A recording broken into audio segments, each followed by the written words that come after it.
Hey everyone, and happy Wednesday night. And as always, I am your girl, Candy Washington, and thank you so much for joining me for our self-care session this week. It was scheduled for last night, but as you guys know, my niece is here, so I had to push it to tonight. And so I can't wait to dive into today's topic, which is all about burnout and practicing gratitude in order to get your joy back. And it was inspired by an episode, a podcast episode that I heard from Love B. Scott. So before I dive into that, enjoy today's intro.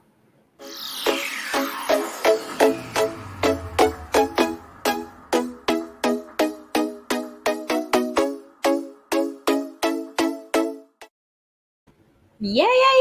So let's say hi to people who are coming in the room. Hi, Brenda. She goes, reminder is all set. Haha. Ready with a cup of tea. Yes. Thank you so much, Brenda, and welcome. As you guys come in, be sure to like, subscribe, and leave a comment. Put a comment below. The topic that we are covering today for our self-care session is burnout. So I'm going to go over some signs that you might be burned out, and then I'm going to give you some practical tools on how to overcome burnout. And then you guys can jump in and talk about your stories and what's going on with you, and we can just have a conversation. I can tell you sometimes when I have been burned out myself. So thank you guys so much for joining this self-care session. Young Riches, oh my God, you're coming on the same time as Encore, the stress. It's all good. You guys can catch the replay if you missed the live, so do not worry. Hey, Verdana. So Verdana Steve gave a little heart. Hey, my candy canes. Yes. So as you guys come in, be sure to like, subscribe, and put a comment in. Either when have you ever felt burnt out? What did you do to come over it? Or what are you going through now? Do you have any current questions or issues that you're going through that you want guidance on? You can join the live stream, or you can comment and I will answer in the comment chat. So let's get started. So last week I was listening to an episode of the Love B. Scott podcast. So for you guys who may not know who Love B. Scott is, they are, Love B. Scott's pronouns is they, them. I will do my best to honor and respect that. If I slip up and say he or him, I apologize in advance. It's no disrespect to Love B. Scott. So I will try and use their pronouns, which is they, them. So Love B. Scott started out as a YouTuber, a blogger, like way back in the day. Like they were a pioneer in the game. They're Black, and just really was a pioneer in this space, really was getting the tea, really was getting the gossip, really was, bringing the shade, and was on YouTube and digital media. Before there was the YouTube streets, there was Love B. Scott. And they really sort of set the blueprint for all of us who have come after them. And so I was listening to their podcast episode, and they were going around to each of their hosts saying, what are you up to? Like, what's new? Like, what are your updates? Which I really enjoyed listening to. But then when it got to Love B. Scott, hey, AP News, he goes, hey, you guys, what's up? Hey, welcome. Yes. Welcome. So here we go. So when it got to Love B. Scott's turn, they said that they were feeling very, I guess the word is, and I'm going to paraphrase, but they were feeling very uninspired to go to the BET Awards, which happened last weekend, right? And they were saying how when they first started in their career, like they would crash the award show. They would try and get on the carpet. Nobody went on the carpet. They're like, what are you talking about? YouTube? What are you talking about? A blogger, influencer? Like, nobody knows what that is. Like, you're not the talent. You're not relevant. We don't respect that. Like, you can't be on the carpet or whatever. And at that time, all they wanted was respect and validation. And they were just doing their videos and doing their blogging and doing their tea and throwing their shade and having all the gossip and the exclusives for the fun of it, for the joy of it. And now fast forward in their career, and they have the opportunity not just to interview people on the red carpet, but to walk the red carpet and to be the talent on the red carpet. And I also believe that Love B. Scott is also doing a TV show for BET. I believe they have their own either variety show or talk show type deal, which is amazing and great. And they're in development and production for that now. And they've been talking about it on the podcast, but they're like, thinking about the older version of me when I first came out to LA to do my thing, I would have died. I was hustling to have these opportunities. And now that I have them, I'm kind of just feeling like, I don't even want to go to the show. I'm not feeling like inspired, like really just like making themselves get up and go and to do stuff. And what I heard listening to it was burnout. That was what I read between the lines, that this person has been hustling for years to make a name for themselves. They've been working, getting respect, not getting respect, and getting accolades, not getting accolades. And now that they've kind of made it, now that they're kind of there, they're kind of burnt out from that hustle, and they're kind of burnt out from that grind. And I really had to respect Love B. Scott for being honest about where they were. So I think that happens a lot, not just with celebrities and not just with, famous people or whatever. I think burnout happens across the board. Yes, in our jobs, in our occupations and careers, but just in life, whether you're grinding with a hustle, whether you're grinding with a hobby or with like a family member or friendships or whatever, but even like self-improvement, sometimes you get burned out with that. I think anytime you've been hustling in one arena for so long, you can get burnt out. And sometimes that burnout looks like feeling uninspired, not feeling creative, feeling very irritable, feeling very exhausted, feeling very lost, not really sure where you're going in life, not really sure what you want to be doing or who you want to be doing it with or what road you may take. I think burnout can also look like questioning your decisions, right? Sometimes you've been doing something for so long or going after something for so long, you kind of forget the why of it. And you kind of question, like, what did I spend all these years working for? To be here, and now I'm not even happy. What did I sacrifice for to get these things? But there's no joy here anymore. So I think burnout can really look like all of those things. It's also like a lack of focus and a lack of direction. It's also when you feel cynical. Sometimes you kind of get in those funks and you kind of feel cynical. You kind of be sarcastic or whatever, but there's that little negativity that's with it. You don't have that optimism. You don't have that glow anymore. You kind of get that burnout from the hustle and the grind. And that's kind of what I was. And again, this is alleged, my opinion. I've never spoken to Love B. Scott, so I want to make that very, very clear. This was just what I gathered from listening to them talk. And they were very transparent in being like, I need to get that joy back. I need to get that fire back. I need to get back to me because I've worked so hard to be the talent, for example, at the BET Awards. When I first started out, I was doing everything to be this person to get here. And now that I'm here, I don't even want it like that anymore, right?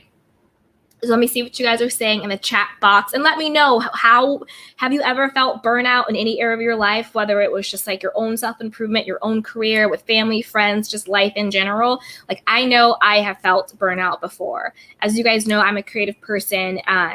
When I was, let me see if I can think of like a specific time, but I have my podcast, which is Sugar Pills. It's on iHeartRadio, it's on Apple, it's on Spotify, it's all of those places.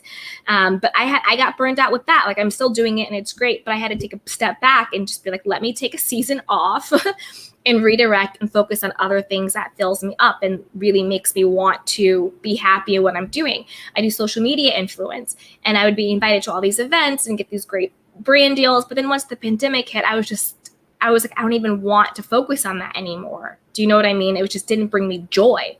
So I was burnt out, and I had to reevaluate, well, what are the things that I want? What does bring me joy? What is it that I really want to be spending my time doing? So let's see what you guys are saying. So hey, Verdana, she goes, at API News, peace and blessings, discussing self-care and mental health wellness and sharing tips for managing burnout. Yes, yes, yes. Hey, Verdana Steen, she goes, facts 100. Yes. Verdana says pessimism. Yeah. I mean, if you become a pessimistic, if you become cynical with things going on in your life, that is a huge sign that you just feel burnt out. And it's okay to feel burnout. I think when you feel burnout, it's just your body, it's just your energy, it's just life telling you to slow down, take a break, and reevaluate. reevaluate your why. If you are feeling burnt out, you're feeling cynical, you don't have your joy, your fire isn't there, take a step back and be like, why am I doing this? Did I achieve what I wanted to achieve? And now maybe I need to pivot on something else? Or am I just grinding too hard and I don't need to quit, but I need to take a break? Is this what I thought I wanted, but it turned out this actually isn't what I wanted?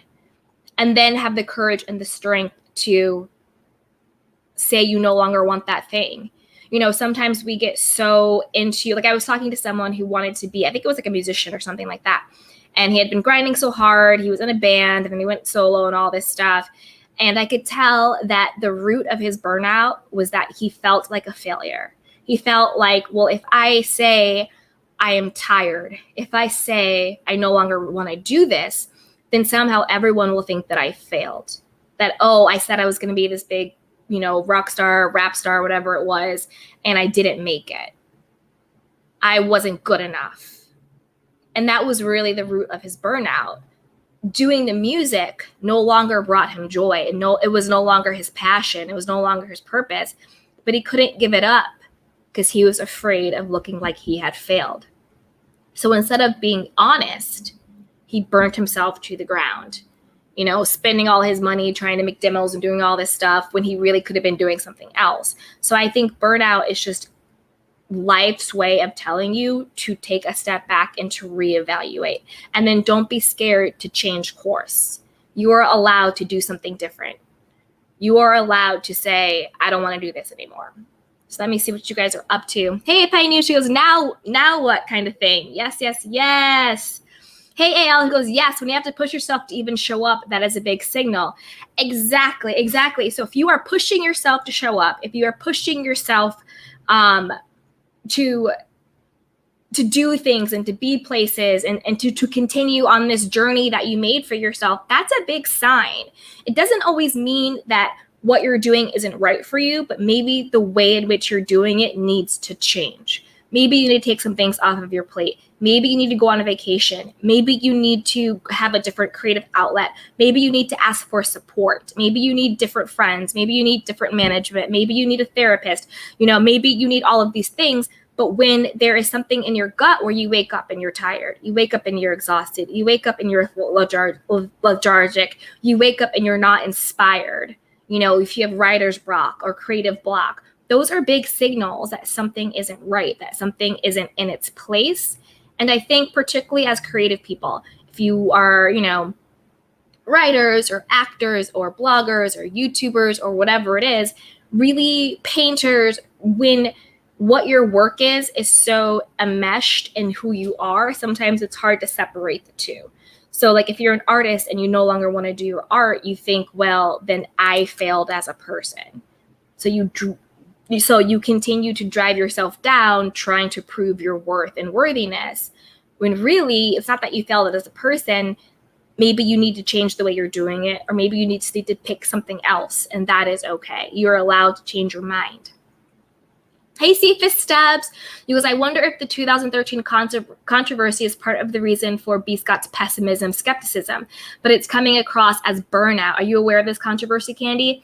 No, I am not aware of the 2013 controversy. I've always heard the name Love B. Scott, but I just recently started following them.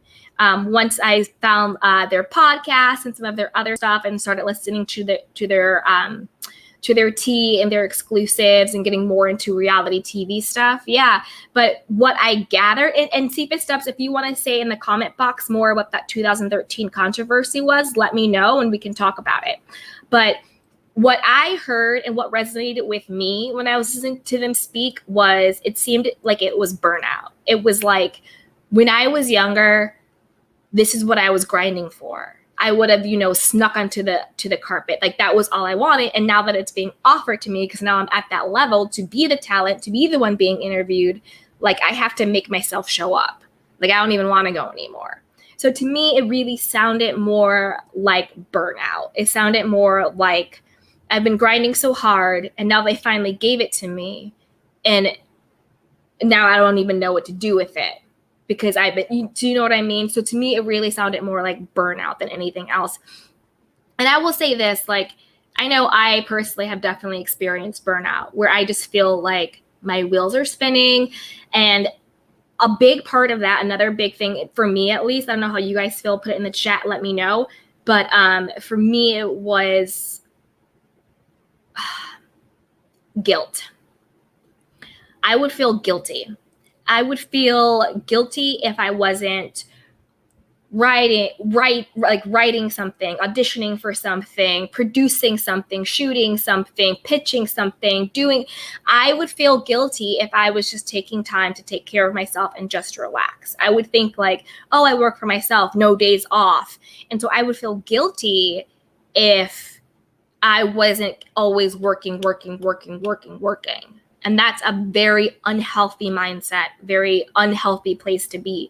You really want to have true harmony in your life. You want to have the times in your life where you're on the grind, and then you want to have the times in your life where you are resting, relaxing, filling your cup back up and taking time off, and then weaving in breaks into that. It's not just about working yourself to death 50 weeks a year and then taking 2 weeks off that you get. It's really about weaving in breaks throughout your day, throughout your week, throughout your month. So you're not just burning out all the time, especially if you work for yourself. I would feel guilty if I would just take a break. Like if it was a Saturday and I wasn't doing something for my career, I would feel guilty. I would feel like I'm going to fail. I'm not going to be good enough because I'm taking this Saturday afternoon off, which is insane. And it's a very quick way to get burnt out. So let me see what you guys are saying in the comment sections. Hey, Happy Nights, do you have to give up? The redirection is also an alternative. Yeah, so that's what we were saying. Like you don't I think when you feel the burnout to me is just a sign for you to start paying attention to your life. So it doesn't mean you have to quit. It doesn't mean you have to give up. It just means you might have to take a pivot. It means you might just have to, instead of going 1,000% in one direction, maybe take a couple step back and take a break, redirect, get some support. Don't feel like you have to do everything by yourself. Find your joy. Some things to get your joy back is to practice gratitude, have a gratitude journal, volunteering for people who are less fortunate than you are. I think it's a great way to get your joy back because it's really easy to kind of look at your life and point out all the negatives. But when you see someone who might be homeless or is really sick or is going through something that might seem like insurmountable, it really gives you perspective on your own life. Perspective one, to find joy in your own life, to slow down and to take those breaks so you don't burn out and you are fortunate enough that you can enjoy your life. And then the other one is like, well, maybe this isn't so bad after all, because that's another thing that burnout does. It's like once you get one achievement, you're like, oh, well, I got it. Well, what's the next thing? Oh, I got this award. What's the next thing? Oh, I booked this job. Well, what's the next thing? It's always that like, well, what's next? What are you working on? What's next, right? There's like this really toxic mentality that you're only as hot as your next gig. So if you're always hustling for what's next, you're never present in the moment to be grateful for what you have and to celebrate the achievements that you have. So being present and being grounded in gratitude, volunteering and helping people who are less fortunate with you is a very, very quick way to start loving your life again. So you're right. You don't have to give up. I think it's just a sign to take inventory and then create a different game plan. So you go from burnout to glowing up, I think, right? Hey, AP News or API News. She goes, I think B. Scott believes in therapy and has a great relationship with their therapist. I mean, that would be great. I mean, it sounded like it. Like they sounded like they were in a good place and they were being very, very transparent. And I also think that that's a good point. I also think that burnout is sometimes is a natural place to get.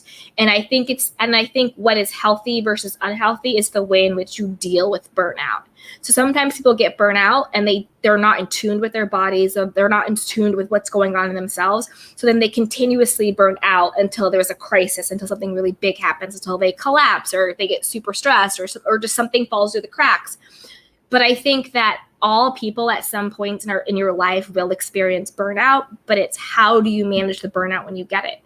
A healthy person will be like, oh, you know what? My wheels have been spinning. I've been doing all this stuff. I feel really burned out. Let me take a step back. Let me take that break. Let me reevaluate. Let me get my self-care plan in order. So I think that burnout sometimes is naturally happens just when you're hustling and doing what you want to do, but it's the way in which you deal with burnout when you get it is healthy versus unhealthy. And B. Scott sounded like they were in a really good place and that they were able to be self-aware enough to acknowledge, hey, this is what I'm feeling right now. Like, I know I should be happier. I know I should be more joyful. Like, this is what I worked for so long. Now I finally have it. But I'm kind of like having to make myself show up in a way, if that makes sense. Hey, if I knew that there was a big lawsuit with BET. I mean, let me tell you this. Lawsuits are a surefire way to get burnout and to be pessimistic and cynical. I mean, I'm not going to speak on some other stuff going on, but let me tell you, especially with these big studios, it's insane. Hey, Paul. Hey, Paige's comment. She says, hi. Hey, pretty. I like your new photo. Hey, pretty. Hey, Tanisha. She goes, hey, Candy. Happy Wednesday to you. Yes, happy Wednesday to you too. Mwah. Hi, my candy canes. I hope you guys are liking and enjoying this self-care session. I was just really inspired by Love B. Scott's story when they were sharing about, the hustle, the prize, and then the burnout. So I really identified with that too. So I hope you guys are getting something out of this conversation. I really hope so. Hey, Cephia Stab, he goes to follow up. Not only was B. Scott way ahead of YouTube game, yes, they were. Like, the fact that I'm sitting here talking about this stuff, like, is a testament to their paving the way and really being the OG of the game. But they were ahead of how Black, queerness, non-binary people could show up in the world. BET could not let B. Scott wear women's clothes. That's crazy. It's crazy. I mean, it's 2021 and we're still dealing with all this stuff. So I can't imagine how it was back in 2013. But I'm grateful to Love B. Scott, because when someone is so fearlessly who they are, it gives everyone around them permission to show up fearlessly as who they are. So I'm really grateful for that. And is that what the lawsuit was about? That B. Scott couldn't wear women's clothes? Let me know if that's what the lawsuit was exactly about, or whether or not there was other things going on there. But thankfully, Love B. Scott and BET are now working together. So hopefully everything worked out. Hey, Verdina Steen. She goes, pandemic definitely put life into perspective. 100%. I had to get back to putting me first. Yep. Started my morning meditation, prayer, and yoga to help center my thoughts to keep myself balanced and grateful. Exactly. I mean, I got to tell you, like, I'm just going to be honest. Like, once the pandemic hit and we all just sort of had to take a step back and to be, it put a lot of stuff in perspective. Like, now that the pandemic is like, winding down. I mean, of course it's still going on, but it's like winding down. Things are opening back up. Like, to me, being a social media, I mean, I know I have YouTube now, but that was a part of my pivot. Like, I used to be on Instagram and doing, blog posts, Instagram posts, and going to all these events and doing all this influence stuff. And it was great. But I feel like that season, at least for me, isn't necessarily over, because I still love partnering with brands that I've partnered with in the past for a long time. But I'm really trying to think about what is a more meaningful message that I can be doing and having with the world and with other people that's really going to help everyone. That's beyond like, hey, this is how I style this dress 4 different ways and it's on sale. Go use my code and buy it. You know what I mean? No shade to that. I've been that girl. So no shade to that at all. But I think the pandemic just made me take a step back and be like, how do I want to use my voice and how do I want to use my energy? And that's why I love doing stuff like this, like taking a Wednesday night, a little self-care session. Yes, we love the reality TV stuff. We'll get back to that tomorrow. But just taking some time for everyone to sit and talk about, hey, during this time I was really depressed. During this time I had a lot of anxiety. During this time I felt really burnt out. During this time I felt really uninspired and all of these things. Like, I know, like, over the pandemic I published a book. And then I was like, well, let me publish another one. And I was just like, couldn't write it. And I was just like, you know what? I need to take a step back, fill up. I don't always have to be go, go, go, go. I can take a step back and just enjoy my life and trust that everything will be okay. Yeah. Hey, Verdana. She goes, work-life balance is critical. I don't feel bad at all taking my vacation time at my job. Yes. Work-life balance is critical. It really is. And you shouldn't feel bad from taking your vacation at all. You should take your vacation and then also weave in a self-care plan. So this was something that I personally had to teach myself how to do. I had to teach myself how not to work 7 days a week from the moment I got up to the time I went to bed. Again, because I worked for myself. So I thought I need to be writing, pitching, posting, doing videos, doing images, just doing the absolute most and not taking a step back to enjoy my actual life. Because what is the point of doing all this stuff if you're not actually happy, if you're not actually joyful, if you're not actually living your life? Like, what's the point of any of this if you don't take a step back just to chill?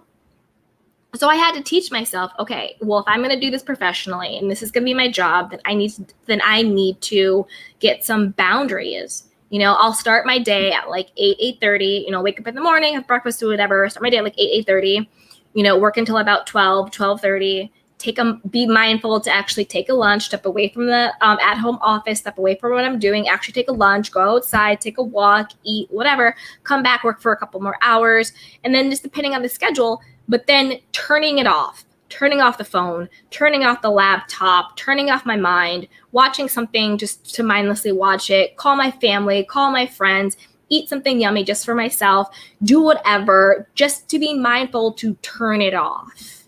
And I think that really happens a lot with this, particularly people who work for themselves or creative people. We're always on, always on. And that's not healthy. And I also think that in our society, we've kind of glorified this like hustle, no days off kind of mentality, which to me is ridiculous. Like, I don't want to hustle and grind. That sounds horrible. I want to flow with ease. And I think even changing that mindset from like, I'm a hustler and I'm grinding, that right there is burnout. Hustle and grinding. That's like, to me, that just sounds draining. But how about we switch from a hustle to being in our flow? To being in our creative space, to taking inspired action, to taking breaks, to filling ourselves back up, to having that self-care plan in place, to know how to self-soothe. So when you are feeling stressed out, you're like, you know what, I'm going to take 5 minutes. I'm going to take a power nap. I'm going to take 5 minutes. I'm going to go meditate. I'm going to go drink some water. I'm going to go call my friend. I'm going to go for a walk. I'm going to journal. I'm going to chill. I'm going to exercise. I'm just going to do whatever I need to do to get back to me, so that I can manage this stress. This stress doesn't manage me. So I think those are like some really good tips. Let me see what you guys are saying in the chat. Hey, Tunisa, she says, I love you, Candy. I love you too, sweetheart. Hey, Simply Anini, she says, hey, everyone. Hey. Yes. Hey, Amplify, she says, Afrodinacine, I agree with you. Yes. I agree with you guys too. XOXO, never give up. Exactly. Take a step back and reevaluate your life. Exactly. It's important to be honest with yourself and have reasonable expectations. That's right.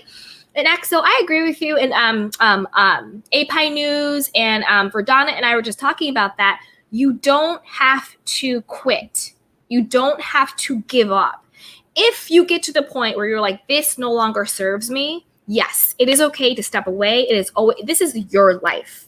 You are the authority on you. You are the authority on your life. So it is always okay to one day have said yes to something and the next day say no to it. That is always okay. But just because you're burnt out doesn't mean you have to give up, and it doesn't mean you have to quit. It's just a sign for you to take a step back, reevaluate, and course correct. And when you say reasonable expectations, one thing I love to do is to create, yes, you have your big goals that you want to get. You want to get that award. You want to get that money. You want to get that booking. You want to do X, Y, and Z. Yes, have those big goals. But then also have those little goals throughout the week or throughout the day. Even if it's like sometimes I'll just be personal and real with you guys. Sometimes my little goals throughout the week is just like pitch like a really big, scary place. Like pitch X studio for this, or pitch X brand for that, or pitch X magazine for this, or reach out to this, really top executive about doing this, whatever it is, whatever those little things are. And then when I do it, even though it's like this little thing, it's not like I booked something crazy, I celebrate it. I do something for me. It's like, wow, I did this one goal. I did this one scary thing. I'm going to celebrate it. I'm going to bake brownies. I'm going to buy something really nice for myself. I'm going to get an extra large coffee at Starbucks. Just whatever like the little things are, that the intentionality is that you're doing it to celebrate you.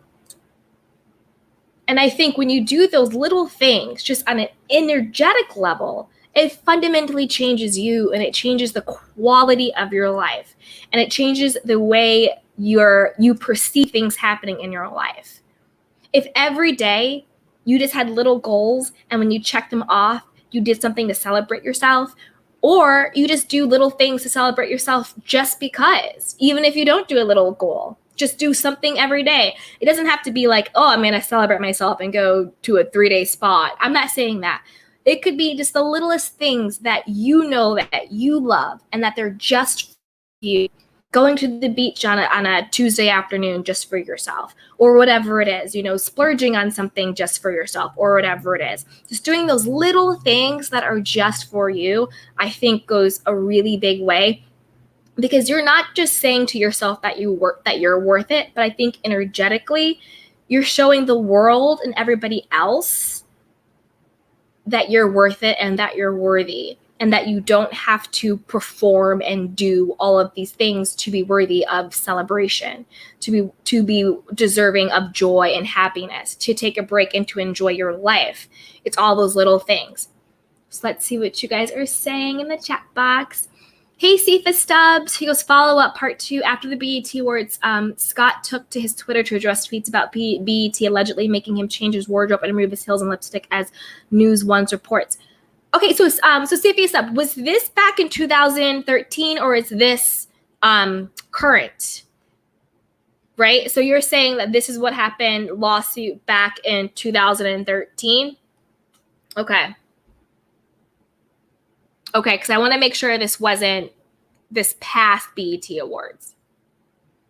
Hey, April, such a pretty mess. She says, hey, Candy. Hey, pretty girl. Hey, thank you so much for joining us. Hey, Tunisia. She goes, you are such a sweetheart, Candy. Thank you. You too. I love you, Candy Canes. You guys have such great advice, and thank you for sharing. And hopefully we can all just, be support tonight for each other. If anybody is going through burnout, know that you're not alone.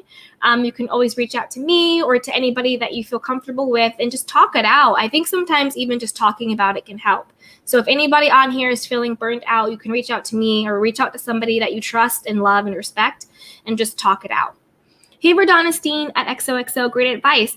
We sometimes are too hard on ourselves and compare our finances and accomplishments to others. Be open with someone you trust. If you feel tapped, you're never alone. Yes, that's what I was saying. I love you guys. I love you, Candy Canes. We are all on the same page. I love you, Candy Canes. Exactly, Verdana. Exactly, XOXO.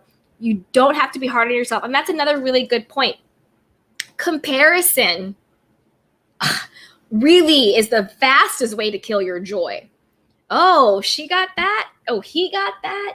That person's doing this. Well, how come I'm not doing that? Why didn't I book that? Why didn't that happen to me? That is the biggest way to kill your joy. Eyes on your own paper. Eyes on your own road. Clean up your own house. Clean up your own yard.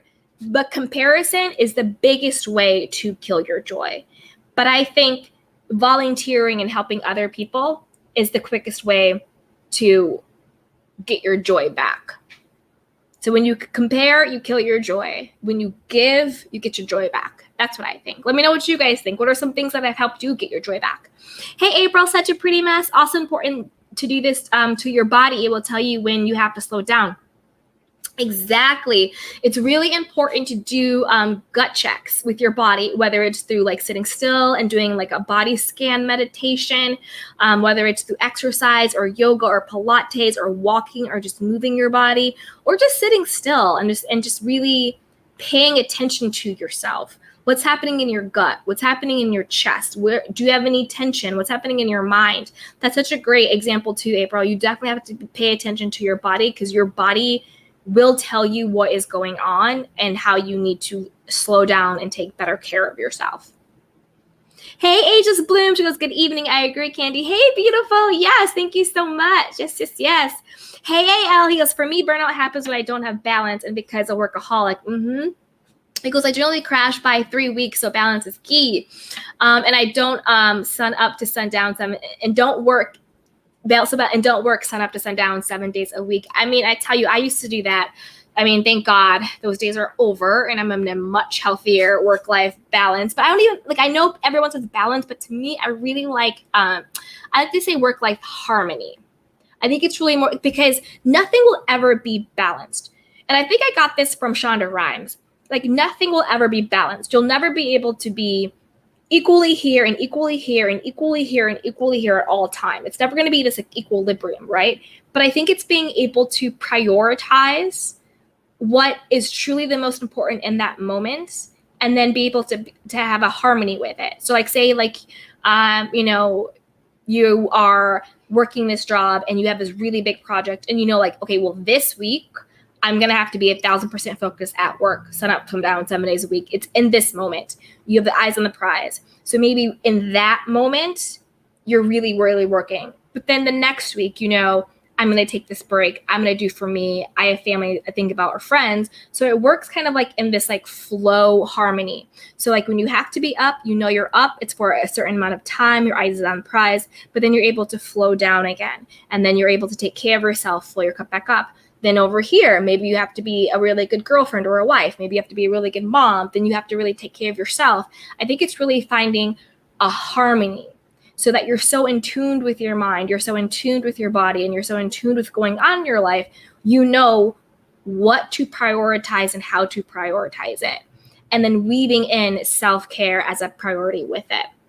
So it's really finding that harmony, because I think it's really hard to be perfectly self-care, perfectly work person, perfect parent, perfect partner, perfect this, all balanced out.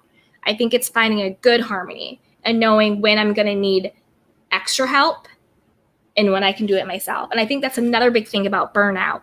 Ask for help. You don't have to do these things by yourself. You don't have to be the best CEO by yourself. You don't have to be the best parent by yourself. You don't have to be the best partner for yourself. Ask for help. You know, whether it's your friends or a therapist or your coworkers or your boss or your mentor or whoever is in your life, ask for help. Even if it's just to talk, ask for help. Hey, Cephas Stubbs, she goes, the issue with hustle culture is that if you take time off to yourself, there's a fear that the next person behind you might take your spot. Exactly. So you learn that what's for you will be for you. I agree 100%. It's having that mindset of what is for me is mine, and this is my lane, and no one else can uniquely take up the space that I do. Because you're right. It is this idea that like, well, if I take a day off, the next girl's going to get it. The next guy is going to get it. Someone is going to take my place. It's going to be a new hot thing. I'm going to be behind. But that's really not true, because whatever gift you have, whatever you are doing, it is uniquely yours, and no one can take your place. Even if you look at these, like, you know, rap wars that they have with people, like Nicki Minaj was like, well, I had a baby and now like the City Girls and Cardi B and blah, blah, are coming at me. But like, Nicki is still hot and doing her thing. There's still a big place for her. Cardi B is pregnant with her second child. There's still a big place for her. Like, there's a place for the City Girls. Like, there is place for you. There is space for you. And of course, I'm using like a big example of it. But even in like our day-to-day life, you're allowed to take the break, take the vacation, and then come back. Because I would rather you take the break and come back refreshed and rejuvenized and in a better place than give yourself a heart attack, get stressed out, get a disease coming on yourself or whatever it is, because you're so stressed out worrying about the next person. The next person will take, if you're not here, the next person will definitely take your place. Hey, Tunisia, it's good night too, Candy, and I love you. Yes, good night too. I know I came on super late tonight, but we are still doing it, and we'll be here for a little bit longer.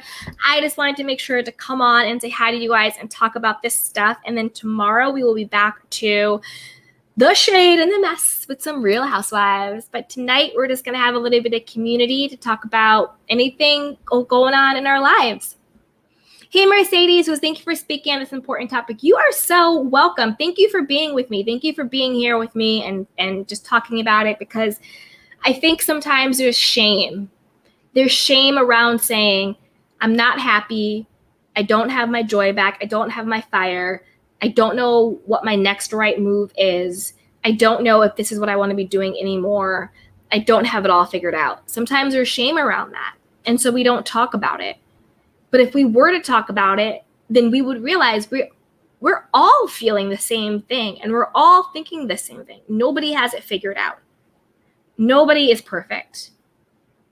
Nobody has the secret formula. We're all just kind of figuring it out as we go along. And I think if we talked about this stuff more, of, the days when you wake up and you don't feel inspired, the days and the weeks that go by where you're exhausted, where all you want to do is sleep, but you can't sleep, or you actually do sleep, but you still don't feel restful. You're irritable for no reason. You're just not happy. You're forcing yourself to show up to things and show up and stuff like that. If we don't talk about it, we can't heal it.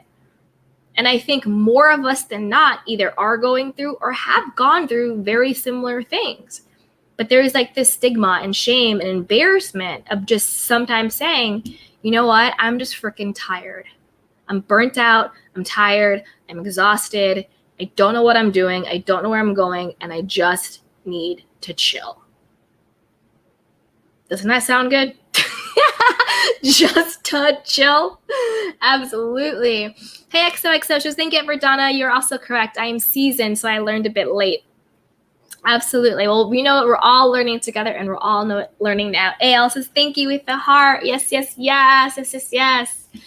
Oh, so we might wrap it up, you guys, but that was the story around burnout and self-care and how to practice gratitude. So just to go over it real quickly, sometimes burnout feels like lack of focus, being cynical, pessimistic, exhausted all the time, not feeling creative or inspired, not taking the time out to take care of yourself holistically, whether or not, oh my gosh, thank you so much, AL, for the super chat. Mwah, thank you, thank you, thank you. And now that I was just talking about that self-care plan to overcome burnout, right?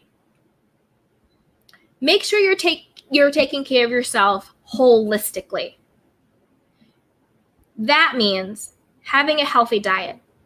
Are you eating, this isn't to shame anybody, because this has nothing to do with weight. I'm just talking about, are you taking care of yourself? Because weight is a whole different conversation. You could be really thin and not healthy, and you could be very voluptuous and extremely healthy and strong. So it's not about that. But are you eating, greens and fiber? Are you hydrated? Are you sleeping enough? Are you sleeping well? Are you just taking care of yourself in a holistic way? Are you exercising, whether it's going to the gym, going for a walk, going swimming, reconnecting with nature, going to the beach, going to the forest, looking up at the sky, putting your feet in the dirt? Are you taking care of your mind and soul and spirit? Are you journaling? Are you meditating? Are you creating community, whether it's with people online like this during our lives? Is it in real life? Is it with joining a club and talking to people? And I mean doing all these things that's not work related. I don't mean going to a networking event. I mean going to an event where it's let's knit hats or let's do whatever. You know what I mean? I mean something that is just for you. That's not part of the job, career, hustle, grind, side, whatever. Are you connecting with people on a really person-to-person soul connection, right? Are you taking care of yourself that way? Are you taking care of your mental state? Are you going to therapy? Do you have a counselor? Do you have a spiritual practice? Again, I'm not talking about any particular religion, but just for me, I do think it helps to have a connection to some type of, God, universe, spirit, whatever language works for you. To me, it's God. But having some type of connection to some type of relationship in that, whatever form it takes is obviously your personal journey and your personal choice. But, are you taking care of yourself holistically? Mind, body, and spirit, all of those things. Have a self-care. Do you know how to self-soothe yourself when you feel stressed out? Are you in tune with yourself to even know? Do you ever see those people who are so on autopilot, they don't even realize how stressed out and manic they are? I have seen people who are on such autopilot and they are so disconnected with themselves that they don't even have the awareness that they're miserable and that they're snappy and that they're prickly and that they are just at their wits' end because they haven't taken the time to reconnect and check back in with themselves. They're not even aware of it. That's a big thing, just having that awareness. How am I feeling right now? Where is my energy at right now? How am I showing up in the world right now? Taking the time just to do an inventory, a gut check, a self-check. How am I feeling today? Why am I irritable? Why am I exhausted? Why am I unhappy? Where did my joy go? These are really important questions to ask yourself. Because once you ask yourself them and you have the awareness that something is wrong, then you can start looking at the beauty of it. When was the last time I felt fulfilled? When was the last time I felt happy? When was the last time I felt joyful? And then what are the steps I need to take to get back there? Or to get to an even better place? But if you don't take the time to take a step back and to really pay attention to your life, you will have lived your life disconnected from yourself, chasing a dream, chasing happiness and joy, but never taking the time to be in it. So let's see what you guys are saying.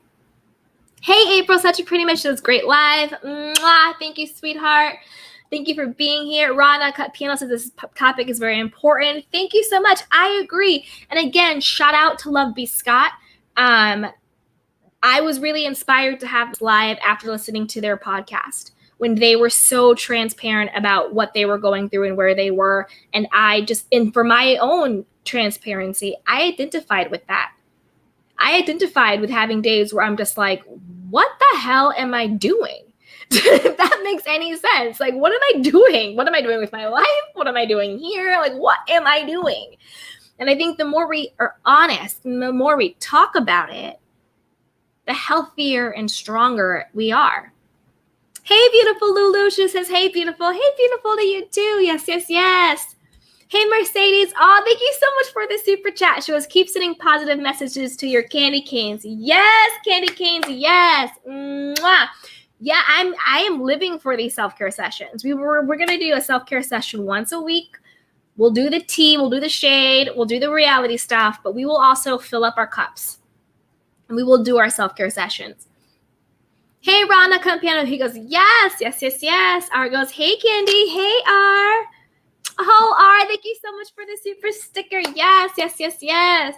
Yes, yes, yes. Thank you, thank you, thank you so much for the super sticker. And XOXO, so sometimes you're chasing so hard you forget what you were chasing. Exactly, and I think that is what the burnout is usually telling us. Stop. Open your eyes and reevaluate. There's no there. That's why I know it sounds cliche and kind of cheesy, but when it says, it's all about the journey, not the destination, that's exactly what it's about. That's exactly what it is. It is about the journey. If you're waiting to get to some magical there in order to be happy, in order to take a break, in order to breathe, in order to be grateful, in order to be joyful, in order to celebrate yourself, you will be living exhausted. You will be living unfulfilled and broken and incomplete. There is no there. This is all we have. That's why celebrating yourself every day, that's why being grateful for where you are and then manifest and claiming where you're going. That could look like, I'm so happy and grateful for this apartment that I live in. I'm so happy and grateful for this apartment. And I'm so excited and happy and grateful for the home that's coming to me. And then you take inspired action to get that home that you want. Instead of being burnt out and pessimistic and cynical, being like, oh, I hate this apartment. I can't believe this is, Sally Sue just got a home. How'd she do that? John Doe just got this condo. I wonder what he had to do to get that. How come he has that and I don't? And blah, blah, blah, blah, blah, blah, blah, blah. All that comparison and toxicity, right? Not being grateful and humble for where you are. Why do you think you'll be blessed with more if you're not grateful for what you have? If you're not grateful for what you already have, why should you be blessed to handle more? So I'm all about being grateful for what you have while also cultivating, manifesting, and taking inspired action to get to the next level. To me, that is what enjoying the journey is about. So yeah, you have another destination. You want to get that house. You want to get that car. You want to get that job. You want to get that ring. You want to get whatever that thing is for you. But wow, you know what? I am so happy and grateful that I'm single right now. And I get to date myself and I get to know myself. I get to take this time to be with me and do what I want to do and just enjoy my independence and love myself. But I am so excited to meet the divine partner that's for me too. I'm so excited for when that happens. But I am so happy and grateful for the time I have to just be with me. See how that feels so much better than like, girl, I'm single still. Can you believe it? Blah, blah, blah, just got married, you know, da-da-da-da-da-da. She was holding it up for years and da-da-da-da. Like, you know what I mean? It just feels like, or like, no guy ever wants me. Every guy cheats on me. There's no good men. Every man is like into other men, or every man is married and blah, blah, blah, blah. And divorce rate's 52% and da-da-da-da-da-da-da. You know what I mean? So I think like, practicing gratitude for where you are and then cultivating and manifesting in the loving way where you want to be is really key. So let's see what you guys are saying in the chat box. XO, so sometimes you are chasing so hard to figure out you're chasing. Exactly. Hey, beautiful Jaja L. She goes, once I develop the skill to not take on others' emotions, I'll be better for it. Yes. So it seems to me like you're empathic. Me too. But it's true. When you take on other people's emotions and energy, it is so draining. And that's another way to burn out. And it's also another way not to be clear on what your needs and wants and boundaries are. So it's a really good, like if that's what you do, I would say really get clear on taking time to fill yourself up, to walk in nature by yourself, to journal, to meditate, to be so in tuned with your energy and your emotions that when you realize that you're taking on somebody else's, you're able to say, nope, I rebuke thee. You're not welcome here, and create that boundary and then work on your own emotion. So you're very clear on who you are and those boundaries where you begin and where the other and end, and then where that other person begins and ends. So I would work on that, work on boundaries, and really getting clear on what your emotions are. Hey, Pinush is clapping. Yes, yes, yes. Thank you, Candy Canes.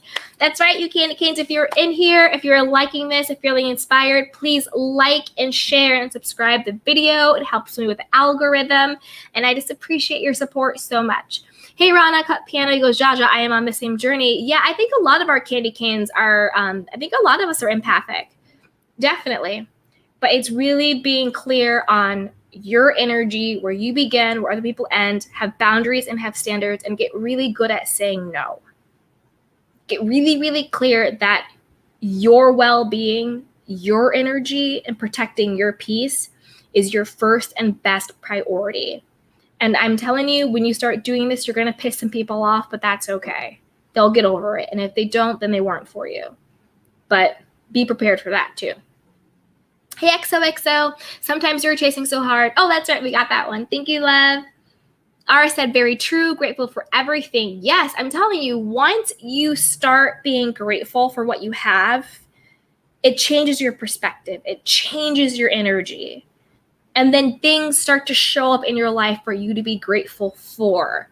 Like, it is so true. Like, I believe in like law of attraction, but I also believe in law of assumption as well. Like all of that stuff. But like, when you really are grateful, it opens everything up. It's like, say you have a kid, right? And you gave your kid $5. And that kid was just like, oh, you only gave me $5? Psh, this isn't enough. What the heck am I supposed to do with $5? That kid has an attitude. They're stank. They're ungrateful. You're not going to give them more money. Why would you give somebody more money when they're not grateful for what you gave them? What if you gave that same kid $5 and they're like, wow, thank you so much for this $5. I can go get an ice cream cone. I can go get a notebook. I can go get this, some stickers, and they're happy and they're joyful and they're celebrating. That is the kid. You're like, wow, that kid is so happy for $5. Wait till I give him 10, right? So just think of things like that. Take inventory. What is in your life? Even if you're not 1,000% happy with it, maybe you don't have the job you want. Maybe you don't have the car or the house you want or the spouse you want or whatever it is that you want. Even if it's not perfect in your mind, find ways to be grateful for it. May not be the car you want, but you know what? Thank you, car. Thank you that you get me to my job. Thank you that you get me to the grocery store. Thank you that you get me to see my family. Thank you that you get me from point A to point B. You know, some people don't have a car and they would be so grateful just to have a ride or a car. Everybody on the bus, everybody on the bike, everybody walking who are doing it out of necessity, not because they want to, would be grateful to have that car that you curse every day. So just find things about what you have to be grateful for, because at the end of the day, you still have it and it still has utility in your life. You don't like the job you have. Okay, job, I'm praying I'm working on a new job, but job right now, thank you for paying the bills. Thank you for whatever it is. Thank you for, paying the bills and supporting my side hustle, whatever it is. Find the beauty and find the joy and find the things that it is giving to you and focus on those things rather than focusing on this car isn't a Mercedes. This house isn't a this. Do you know what I mean? Like, really shift your mindset. Hey, Jaja L at XOXO. I think people who burn out that way are chasing internal wholeness through outside sources. Exactly. Thinking progress is always an intangible material thing. Exactly. So that's really what we're talking about. The gratitude and the inner work is all about the internal wholeness. Thank you, Jaja. That is exactly a great way to put it. When you're looking to the car to fulfill you, when you're looking to the house, when you're looking to the money, the money in the bank account, when you're looking to the ring or the person or the wedding to bring you wholeness, to validate your worthiness, to prove that you are deserving of love and success and all of these things, that is when you will always be hustling outside of yourself. And that is when you will always be burnt out and exhausted, because you're always chasing outside of you, and everything outside of you is conditional. And everything outside of you, to be perfectly honest, is not in your control. The only thing you truly have control over is inward. How do you feel about you? How do you show up for yourself? When you learn to self-validate, when you learn to practice gratitude, when you learn your intrinsic value and worth. Intrinsic value and worth is knowing that you inherently are worthy and valuable and deserving, and that you matter just because you are here. That's intrinsic value and worth. You don't need a car to tell you that you are worthy of love. You don't need a man or a woman or a ring or a wedding to prove that you are worthy and deserving of love. You don't need a certain amount of money in the bank account to prove that you matter and that you're important.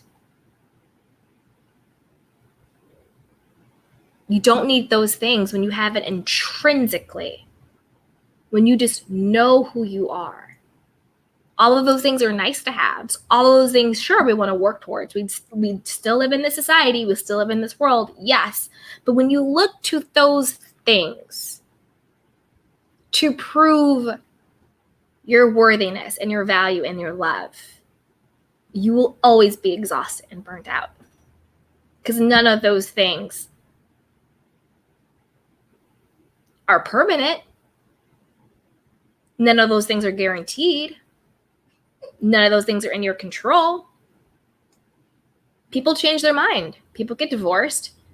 Just because someone divorced you, does that mean you are no longer worthy of love? Does that make you less deserving? If you lose your job, does that make you less of a human being, less of a person? Like all of those things. So it's really going from within. Hey, Jaja L, she goes, at Ron Uncut Piano, it's difficult. It is difficult. XOXO says, absolutely, Jaja, absolutely. Yes, yes, yes. That's what you guys are saying. You guys have had some really great comments. Hey, Loretta Banks, she goes, sometimes you are born into it. Like born into the burnout and into like the negativity and toxicity. Yes. Yeah, I mean, that's like a generational curse. When you're born into that, you're born into that cycle, and then you have to consciously decide to break the cycle and to break the curse. Yeah, you're born into generational curses. You're born into looking outside of yourself for your intrinsic value and worth. And usually that's because your parents weren't taught that they mattered and that they were important and that they were valuable and worthy on their own. Maybe their parents weren't taught it. So it's just being passed down, generational curses. It runs in the family for a reason. Hey, Ron Uncut, very Jaja. Yes, yes, yes. Hey, Ron Uncut Piano, being grateful will help you to avoid becoming depressed. That is very true. Being grateful definitely helps you avoid anxiety and depression, because you can't be depressed and grateful at the same time.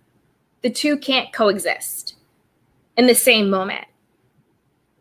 If you are practicing gratitude from like a true place, even if it's just like, let me fool around with this, I'm grateful for my toothbrush. I'm grateful that my legs work. I'm grateful for, whatever it is, for this internet. Just finding it and just getting in that space energetically frees you up. And being grateful is a great way of avoiding depression or to manage depression. Because at least you are here. At least you have this breath. You can get that simple with it. I am so grateful for this breath. I'm so grateful for my next breath.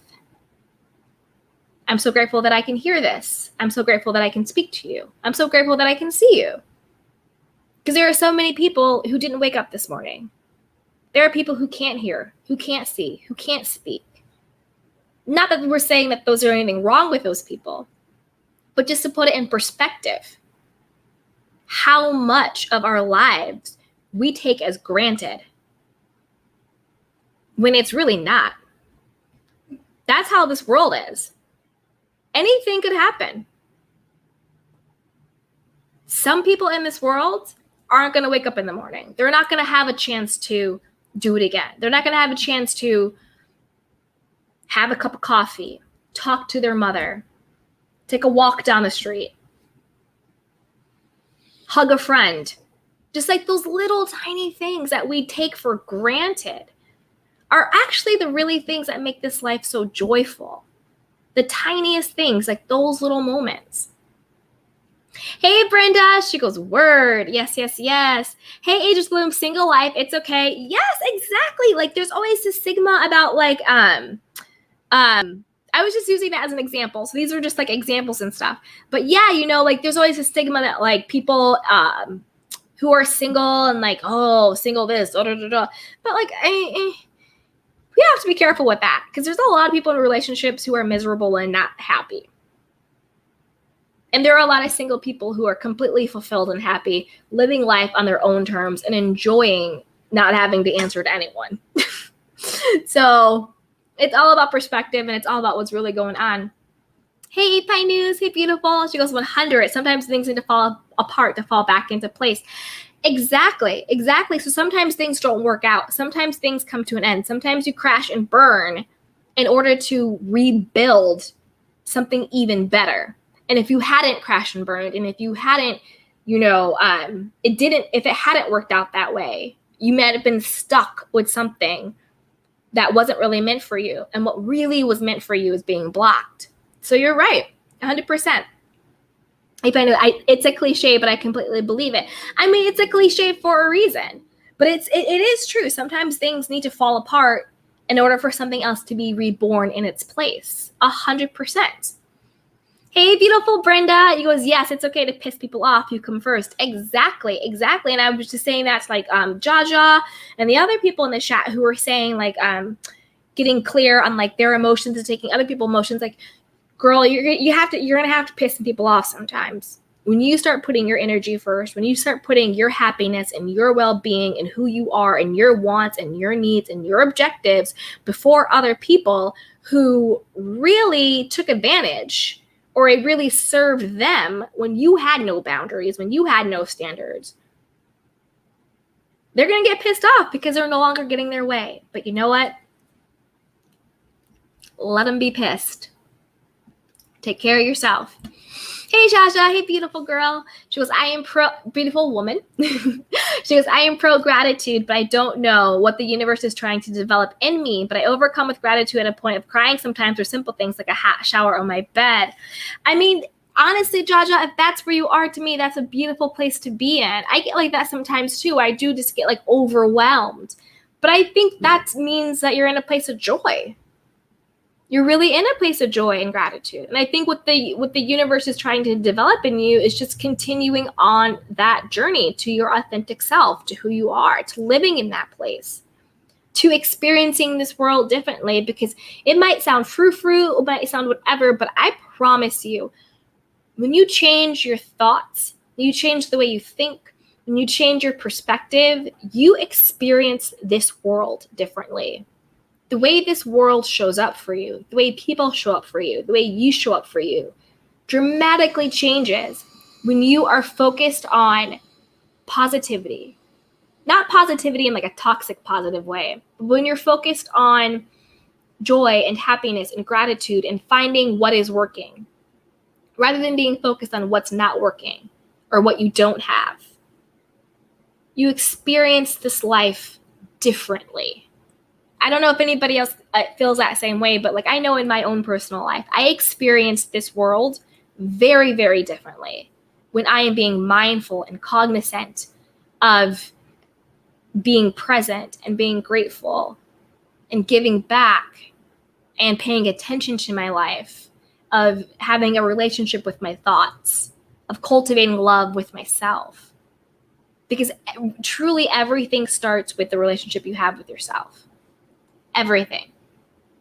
Hey, Tanya Manning. She goes, yes, I'm not giving an ungrateful child anything. Exactly. You have to break it down to these little analogies and metaphors where it makes sense. If a kid is ungrateful for one popsicle, I'm not giving that kid 2 popsicles. But if that kid is so grateful for that one popsicle, I'm going to get him the whole box.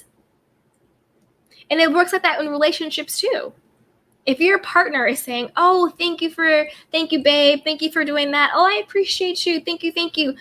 Doesn't the more that person thank you and the more that person's appreciative of you, the more you want to do for them, the more you want to show up for them. But when your partner doesn't say thank you, takes you for granted, that's when you're like, well, boy, bye. I'm not doing anything for you. Like, why would I do something for her? Why would I do something for you? You're not grateful. Why would you be blessed with more where you're not grateful for what you have? Hey, AL, he goes, at API, I agree 100%. Yes. Hey, Jaja, she goes, but it seems like it becomes harder for me to obtain the comforts of life I strive for. What do you mean it becomes harder for you to obtain the comforts of life? Like, what do you mean by that? Like comforts, like external stuff? Like, what do you mean? Explain what you mean, Jaja. But it seems like it becomes harder for me to obtain the comforts of life I strive for. So you're striving for a life, but it seems like it's harder for you. Maybe you think it's harder for you because what is for you is so big, right? I know that sounds cliche too, but I truly believe that sometimes when we have a big calling on our lives, when we have a big anointing on our lives, sometimes we are the ones that go through the most trials and the most tribulations, and it does seem harder to obtain them because they are so big. I know that sounds cliche, but I think it's true.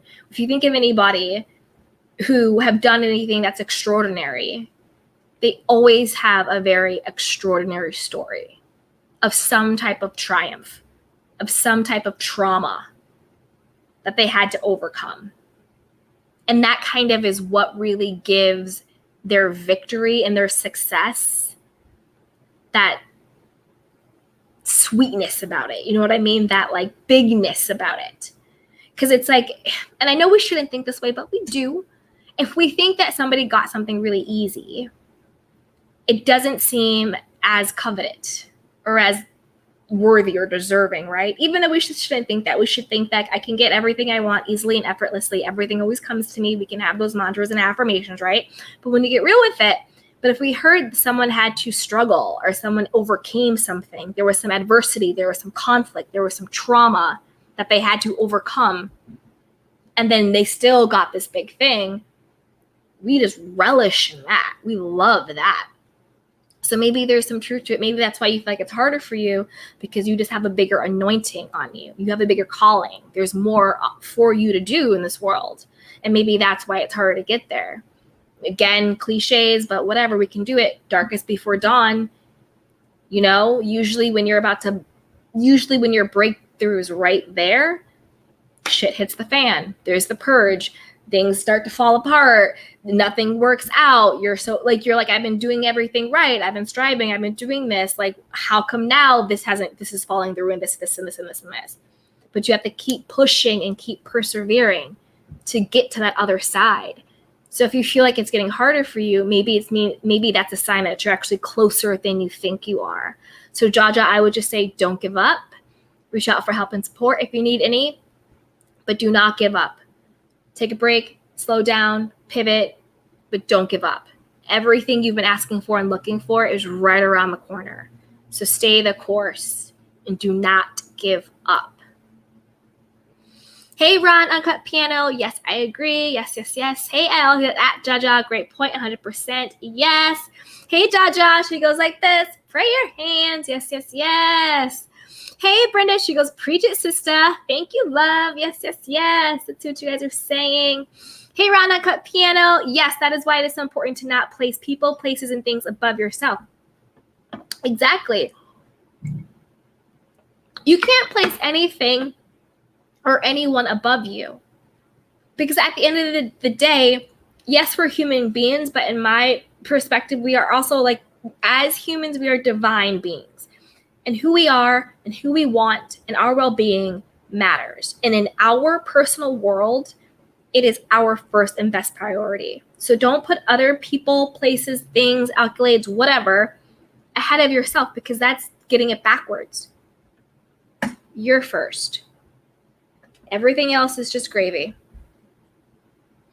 Hey, Brenda. She goes, so true at Raw. Yes, yes, yes. Hey, EXO. She goes, this is a great live. I need to hear this. Oh, thank you. Yes. I love when we do the self-care sessions. This is our second one together. We'll do another one next week. If you have topics that you want me to cover during the self-care sessions, put it in the chat box, email me, tweet me, whatever. Let me know. But yeah, well, if you have anything, like, I was just inspired by the Love B. Scott podcast. I was really inspired by their transparency, and I could hear in their voice the conflict of, and I've been there, where it's almost like, well, God, this is what I prayed for. And now that I have it, why am I still not happy? Right? So I really wanted to talk about this. Hey, beautiful Jaja. She goes, that born into it thing can be from society highs we succumb to as a model for living. I think parents need to stop pushing their ambitions on their kids and help them develop their individual skills. I agree 100%. 100%. I mean, being born into it is so many different things, right? It's like, well, you have to get this job, this education, marry a person like this, wear these type of clothes, drive this type of car, live in this area. Don't bring shame on our family. Don't embarrass us. This is how it is. It's so much pressure to be like this pre-described person that we don't get the joy of finding out who we are. And I really think that's one of the biggest purposes of life, is to rediscover yourself, to remember who you are, to learn how to love and be with and cherish you, to do little things throughout the day that just make you happy, to say no, to say yes, to pivot, to fail, to make mistakes, to succeed, to cry, to laugh, to all of those things. But at the end of the day, always coming back to, I am enough. Whether I succeed or fail, I am enough. Whether I was happy today or pissed off today, I'm enough. Whether I'm depressed or anxious, I'm still enough. Whether I'm joyful and happy, I'm still enough. Whether I'm poor and broke, I'm enough. Whether I'm rich in this, I'm enough. Whether I'm gay, straight, black, white, short, tall, whatever, I am enough. And my first and best priority is my own well-being and learning about me. So I agree with you 100%. Because there is truly no joy and no inner peace in being clear and calm about exactly who you are and not needing anybody else to validate that. Self-validation is it's an intoxicating form of joy and peace, and it's at a total different level of zero fucks giving. I mean, when you validate you, that is the definition of zero Fs. You don't need mommy's approval, daddy's approval, boo-boo's approval, society's, Twitter's, YouTube's, Instagram, Karen, Jane Doe, Sally. You don't need anybody else's approval because you've already validated yourself. And that level of zero F's giving is so attractive. Just think about it, right? If somebody walks into a room, they don't have to open their mouth, but you can tell they don't give an F about what anybody thinks. I don't mean in a disrespectful way. That obviously, I don't mean like, I don't care what you think, I'm going to go wow out and be disrespectful. Not that way. I mean when you show up fully as yourself and you just walk into a room fully as you are and you're not looking for anybody to validate you. That is so intoxicating and so sexy. And that's that je ne sais quoi that people talk about, right? Where it's like, there's just something about that person. There's just something about her. There's something about him. Oh, it's mysterious. It's a je ne sais quoi. What is it? What is it? What's that thing? That thing is, I don't need your approval. I'm already good here. That type of self-love and validation and peace where you show up fully as you are. Oh, I got the fever. Young Rich, hey boo. Yes. Hey Rich, thanks for joining. How was Encore? I know you wanted me to do it, but I just couldn't get into it. But we'll be getting into more stuff. Hey Rana Cut Piano goes, me too, XOXO. I love this chat also. Yay, yes. Hey, AP News, she goes, at XOXO. Aw, then a heart. I love my candy canes. I love you guys so much. Thank you for spending this time with me. I'm like, my heart is full. My cup is full. I am so full of gratitude. Jaja, I'm with you. I get teary too. You guys know me. I'm a big softie. Hey, AL, she goes, yes, at Jaja, yes. Hey, beautiful Jaja XO. Everything is in you. You just have to identify it. Exactly. It is all here. Everything you need is within. Everything. It is all here. Your intuition, your gut feeling, your divinity, your power, your authority. You are the authority on you, nobody else. Hey, XO, she goes, thank you, fellow candy canes. Yes, I love my candy canes. You guys are the best. Hey, Brenda. Hey, beautiful. She goes, great live. Thank you for all the contributions in the chat. Yes. Yo, you guys, this chat is on fire. You guys are on fire. You guys are supporting each other. You're giving really great advice and tidbits and insights. So I thank you, candy canes. I thank you so much. Hey, Rana Cut Piano goes, Brenda Hart. Yes. Hey, Jaja, she goes, it's okay, Candy. I'll take girl. I can still pass for a spring chicken.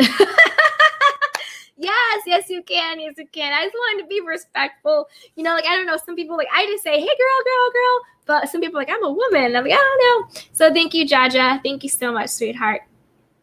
Let's see what you guys are saying in this chat. Yes.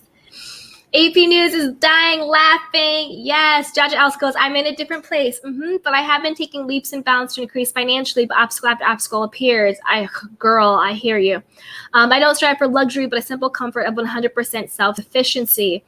Yeah, well, I will just say this. Keep striving. Don't give up. The fact that you're getting obstacle after obstacle, that just might be a sign that you are closer to it. It's called The Purge. I got that term from Alicia Bradley. She has a channel called Refind You, and she does a lot of law of assumption work, and mindset work and self-concept work. And she talks about sometimes when you're about to get that breakthrough, the floodgates happened. You've been doing everything right, but like you said, obstacle after obstacle. So I would just say don't give up. Keep striving, keep affirming for what you want, keep taking inspired action, and just keep moving forward, and you will get it, girl. Yes, yes, yes. Oh, hey, Alexis Wells. Thank you so much. She goes, Candy is like-minded. # my own terms. Oh, yes, yes, yes, yes. Thank you so much for the super chat. I really appreciate that. Absolutely. Thank you so much for the super chat. I appreciate you, girl. Yes. But like I said, it's really all about don't give up. Keep affirming and reach out for support. When you feel down, reach out for support. Hey, Sasha T. She goes, hey, Candy. Hey, Candy Canes. Just finished my LSAT prep for the day. Just decompressing, sending love. Yes. Mwah. Sending you so much love and blessings on your LSAT. Keep prepping. Keep affirming. Keep moving forward. And we will send you some good, positive, new lawyer vibes. Sasha, you got this, girl. We are sending you all the good energy, and good job on the LSAT prep. Jaja says, I needed that. My family tells me this. Today was just bad news. I'm not letting the negativity live in my head, but it gets to where it doesn't even seem fair. I know. I'm so sorry, Jaja. I am so sorry. I see you and I hear you, and I am so sorry. But let me tell you this. I know it might seem unfair. I know it might be hard now, but this too, it's going to sound so cliche, I know it, but this too shall pass. This too shall pass, and rain doesn't last forever. So it might be raining now, but that just means that this is a form of watering your crops. Your harvest is coming. Stay focused. Stay in gratitude, even when it's not working. If something isn't working out, rebuke it. Talk to it. Say you get a bill or you get something unexpected. Talk to it. Be like, no, you're not a bill. I rebuke you. You're a check. You're a check. You're a check. My account is always full. My account overflows with money. Girl, money just comes into my account every day. I don't have to work for money. I make money when I sleep. Girl, the checks just come in. I got some money today. I don't even know where it came from. I have so much money. How did I get all this money? How did I get so rich? What? How's this? I always have more money than I need. You see what I'm saying? Get into that habit. Speak to it. I know it might sound crazy. I know it might sound delusional, but just get into that space of affirming into your life what you want to show up and what you want to manifest. Even if that's not what you're seeing in your physical 3D world, even if it's the bills, even if it's that, reaffirm what it wants until it shows up for you. Hey, Alexis Wells. She goes, hello, my lovely, # on my own terms. Hey, beautiful. And thank you so much again for the super chat. I really, really, really appreciate it. Thank you, lovely. Welcome to the candy shop, my love. Hey, Ageless Boom Shows, night, young wise one. Yes, night. We've been on here for 1 hour and 22 minutes. I'm going to wrap up soon. I know I'm on here later than usual, but just thank you guys so much. Jaja Al Sasha T, you already passed. Congrats. Yes, exactly. We are calling it into existence. Sasha, you already passed. Congrats. Thank you, lawyer. Lawyer it up. Yes. Brenda goes, hugs, Jaja. Yes, sending you hugs and a lot of love. Sasha T says, thanks, Jaja. I sure hope so. Love you all. Girl, you can do better than hope. It is. It has passed. We named it and we claimed it. We decreed it and we declared it. Congrats, Sasha T. You passed, girl. You passed. Jaja goes, at Brenda, lots of hearts and loves. Yes. Alexa Well goes, I rock. You do rock. I appreciate you, girl. You do rock. We all rock. You rock too. Yes. Hey, R, this is a great young women need to hear this. I feel supported and seen. Yes, you are supported and seen, R. Absolutely. And that's what I'm saying. And that's why I want to do the self-care sessions, is because I do think that the more we start to talk about stuff and the more we start to share, the less alone, the less embarrassed, the less ashamed and isolated and depressed and anxious and worried and all of those things we'll feel. The more that we can say, this is my story. this is what I'm going through. I just need someone to bear witness to it and to support me and to hear me and to see me. And then to have other people be like, girl, me too. I feel burnt out. I feel this, that, this. Or I have felt those ways. And these are the things I did to get through it. And as crazy as it sounds, all of those things sound big, scary, but in the reality is, as human beings, they're also very normal. It's normal sometimes to be burnt out. It's normal sometimes to be depressed. It's normal sometimes to be anxious. It's normal sometimes to not feel fulfilled and all of these things. It's normal. How we deal with it can either become healthy or unhealthy, not normal or normal. But I think we need to normalize feeling things that's not success, happy, joy, bubbles, la, la, la, that we all see on Instagram and YouTube and Facebook and on the blogs and all that stuff, right? I think we need to normalize the human experience, which is shadow and light, which is good and bad, which is up and down. And then once we're able to normalize it, then we're all able to heal and deal with it in a healthy way. Because I don't think that feeling it is what is unhealthy. I think hiding it, I think being ashamed of it, I think being numb to it, I think denying it, I think treating it in unhealthy ways, whether it's through addictions, whether, it becomes like a sex addiction, alcoholism, drugs, eating disorders, deep depressions. Like, of course, it's normal to be depressed, but there's also like an actual deep depression, because sometimes you can just be depressed without suffering from a depression. They're two different things. One's like a clinical depression, where it's like you literally like can't get up in the morning and like your day-to-day, like you can't really manage, right? To me, that's an unhealthy response to feeling the normal response of being depressed. Sometimes you just go through, you're depressed. But when you have a self-care plan in place, when you have a community in place, when you have a support system in place, when you have resources and tools and people at your disposal that you can use, then you go from having the normal feeling of being depressed to the normal feeling of being out of it, being joyful and being happy and feeling healed and being whole and all of those things. You can get on the other side of it, but without utilizing those resources and tools and supports, then that normal feeling of being depressed becomes very unhealthy and not normal. And then you slip into a depression. So I think if we start to normalize having these feelings, then we'll be able to help each other and heal in a much bigger way. And I'm going to add you in, API News. Hey, Beauty. Oh my gosh. Thanks so much for sharing your platform. Absolutely. So talk, What's up, Beauty? I just wanted to add my 2 cents as usual. I listened to it and I want to interact and yeah. So I did listen to that podcast, and it's funny because it wasn't my takeaway, but you had me think about it. And now that I'm kind of thinking about it, I'm realizing that they must have been talking about burnout. Definitely.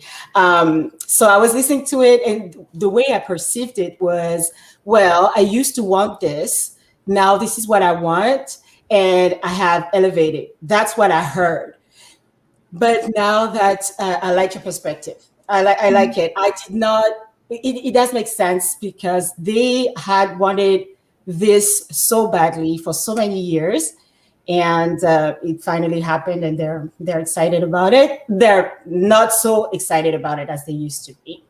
Right. And also, I did experience burnout, and one thing that worked for me was to step out on faith, and just because sometimes I feel like it was the fear of the unknown. What if, what if? Mm-hmm.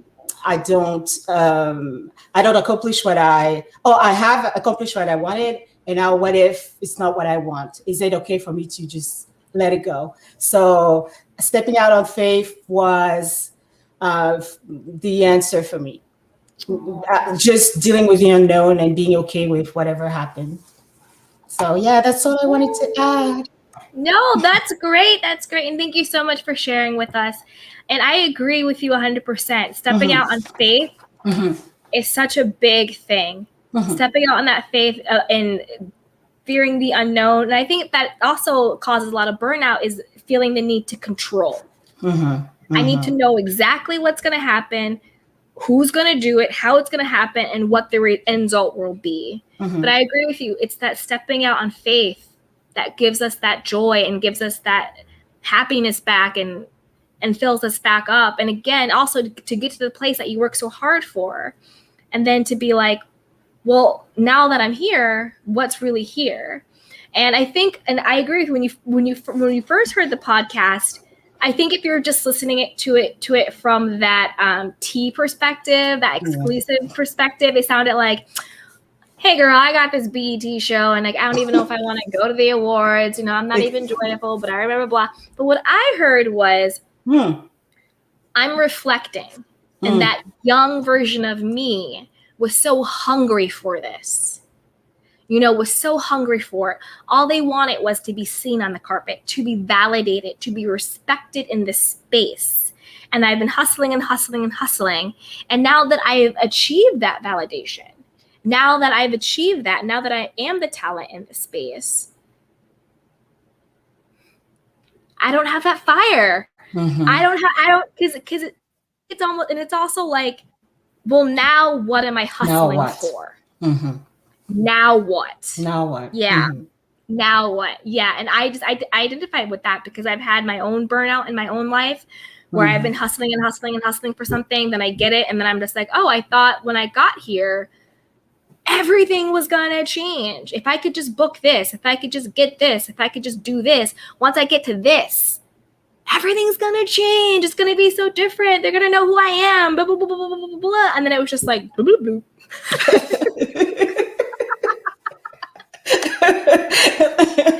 Nope. They were just like, oh, okay.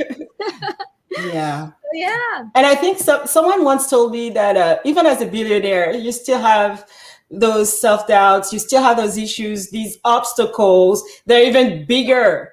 I think the way they put it was the higher up you get, the rarer, excuse me, my French is my first language. So that's the reason why sometimes I trip over words and I'm like, oh, that's not what I meant.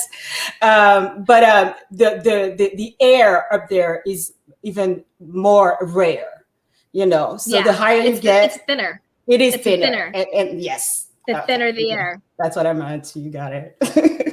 So, yeah. So, no, 100%. Obstacles will always be there. I mean, it's true. 100%. Obstacles will always be there. And also when you don't have what we were talking about earlier, like intrinsic value and intrinsic worth, and you're clear on your own divinity and your own, again, just worth and value and love and stuff like that. Even when you have that money, exactly like you're saying, it's not enough to fill that hole that you have in yourself. Like, for example, a couple months ago, his name escapes me, but the CEO of Zappos, billionaire guy, CEO of Zappos, billionaire guy, everything at his fingertips, literally anything he wants, he could snap, he can have it. Billionaire Zappos guy. Ended up accidentally killing himself. Oh, yes. In his house because he went crazy. He was doing all these drugs. He was doing like allegedly he was doing all allegedly he was doing all these drugs. And he was just looking outside of himself for fulfillment, and he had all these like candles around and doing all this weird ritual stuff, and he ended up burning himself alive. Yes, because he was like high and like the candles went everywhere in his like mansion. And you hear all those stories about rich men and rich women, and they have everything and they end up committing the S word, or they're on drugs or doing all this other stuff because they haven't found their own intrinsic worth. And even though they have money, they're exhausted and unfulfilled and incomplete because they're looking for something outside of themselves to give their own life meaning because they didn't realize that they are inherently meaningful and they don't have to do anything in order to prove their worthiness. And so it's a hard place to get to, but money doesn't get you there. It's an inside job. It's the inner work that you do. So hang on.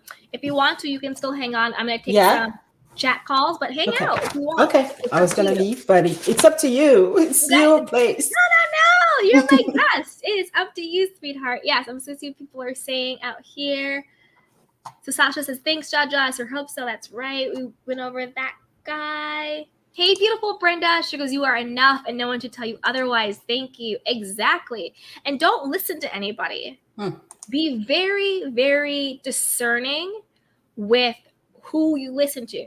And I place myself in that category because I'm just talking about my experiences, my opinions. So if we're on a live and I say something and it doesn't resonate with you, don't take it. Don't listen to it. Discern for yourself. If somebody is saying something to you and it doesn't feel good, it feels off, or it doesn't resonate, leave it. Especially if someone is telling you you're not good enough. Like, what's that guy's name? What is his name? He's like that weird guy on YouTube where women call in and he just berates them. And I'm like, why would you do this? Why would you let someone call you like a 5? Like, I don't get it. I don't get it. Hey, Rod Uncut Piano. This is great at R. Yes, R says loves to at Raw. Hey, beautiful Stacy. She's giving some love to the candy canes. Hey, beautiful Brenda. Just what I need to hear before my sleep. Yes, peace out, beautiful people. It's 11 p.m. here. Stay blessed. Have a good night. You too, sweetheart. Stacy says amen. Yes. Rod Uncut says yes, this channel is a fresh of breath air. Exactly. We are here. We're the candy canes. We are a community. And we just love and support each other. We come for the kiki, come for some tea and some light shade for reality stuff. And then our self-care sessions, we fill our own cups back up. We make sure our own teacups are full. Hey, Amanda NBS. Hey, everyone. I'm late to the party, but this is good. Yes, I need to watch from the beginning. Exactly. Ooh, the chat is going in. Jaja says like video. Yes, everybody, like, subscribe.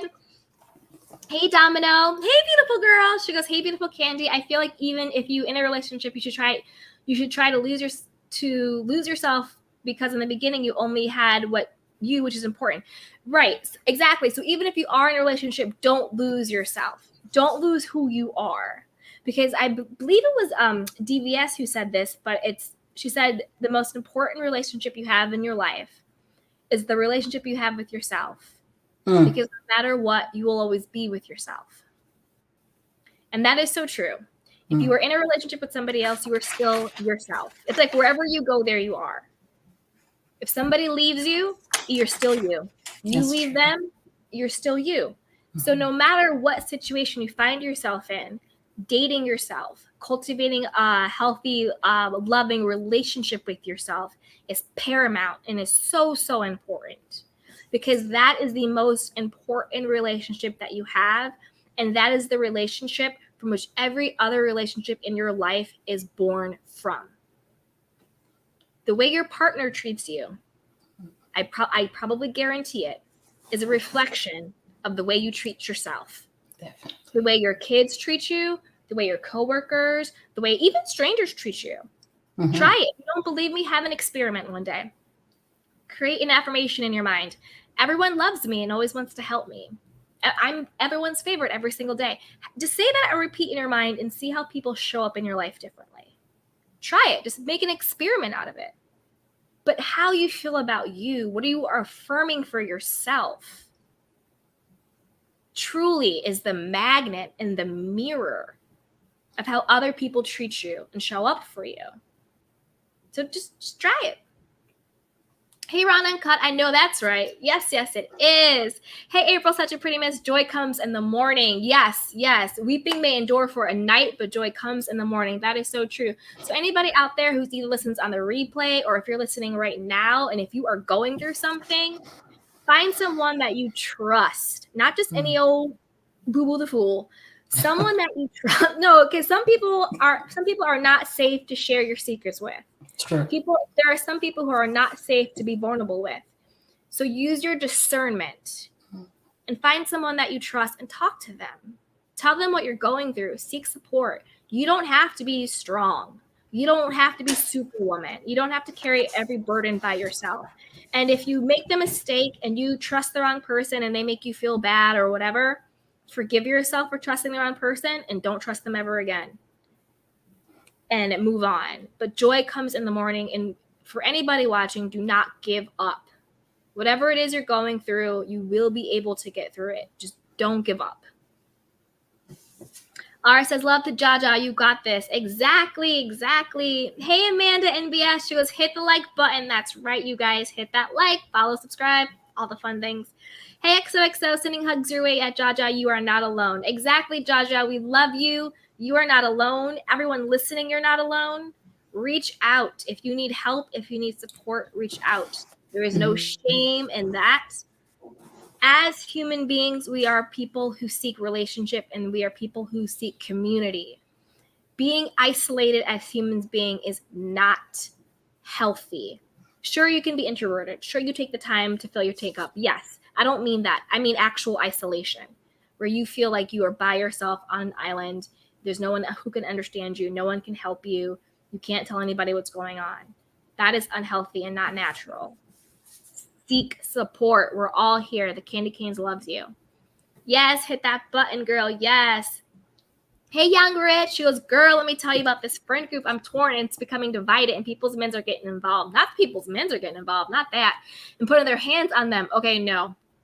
We laugh and kiki about Monique, Molly, Wop, and Candace. But reality is we don't put our hands on anybody. Keep your hands to yourself like we learned in kindergarten. I love both, but I don't want to choose a side. Young Rich, this is the thing. You don't have to choose a side. Mm-hmm. Stay neutral. Hang with your friends, with them, and hang with them. Just put some boundaries in place. That sounds like, hey, I'm hanging out with you. I know you're beefing with X, Y, and Z. I'm going to respect that. But when we're hanging out, I would prefer not to talk bad about X, Y, and Z. Also, I would prefer to you not to go back to X, Y, and Z sharing what I'm telling you because I want to keep all the relationships clean. So when you're hanging out with A, B, C, keep it cool and cute with A, B, and C. Have a good kiki, have fun. Don't join in when they talk about them. Don't gossip. Don't do any of that stuff. Then when you go hang out with X, Y, Z, keep it clean. Don't talk about A, B, and C group of friends. Same difference. Hey, I know you're having a beef with A, B, C, and D. I'm going to respect that. When we're hanging out, it's our time. Let's focus on our friendship. Let's have a good kiki. Let's keep it clean because it's called triangulation. A, B, C, D, X, Y, Z will be beefing today. Tomorrow, they'll be back buddies, laughing, hanging out, having fun. And they're going to be like, yo, remember when we were beefing? Young Rich talked about you like a dog. Young Rich said X, da, da, da, da. So then all of a sudden, you who didn't even have a beef, they'll be beefing with you.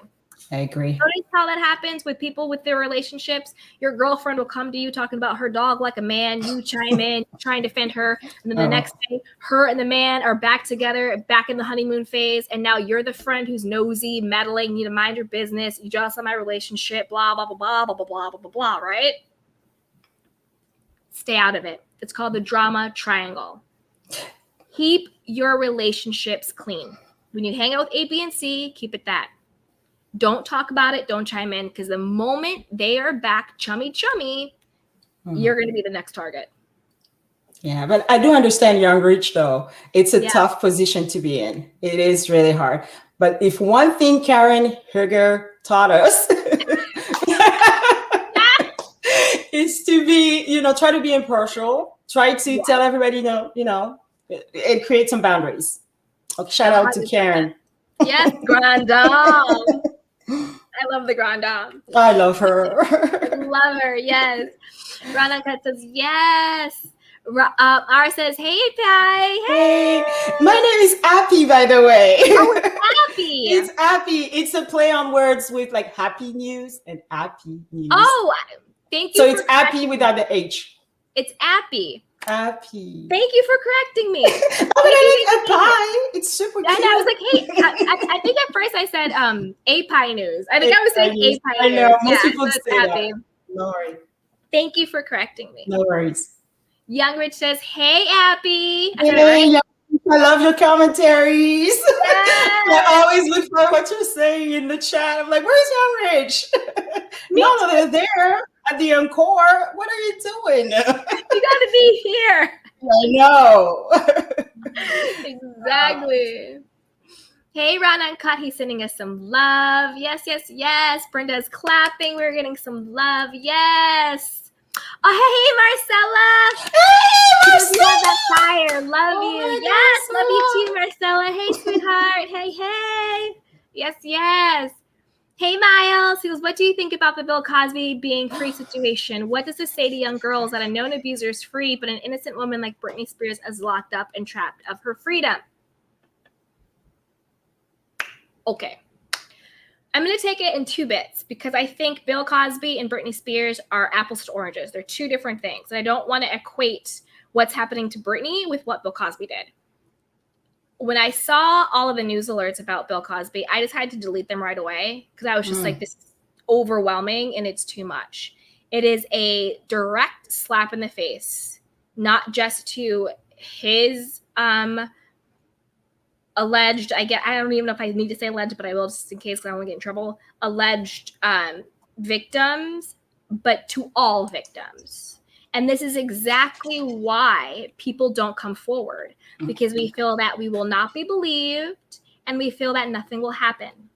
And the fact that they just let this man go is a direct testament to that his well-being and his reputation and his quality of life is more meaningful than the quality of life and the joy and the happiness and the peace of a person that he took from all of his victims. And to me, that is what is so disgusting. It is literally saying to those women, you don't matter. We don't believe you. And it's soul crushing. It's soul crushing. What do you think, Appy? that was yeah, you are correct. It's two things that you don't want to be conflating. Right. Bill Cosby is he's an abuser. We can say allegedly, but it's been proven. Yeah. And it is very sad. And it is a slap in the face of the victims and the women who came forward. It's going to, definitely make it harder for people to come forward and be like, this big executive or this my boss or so and so has.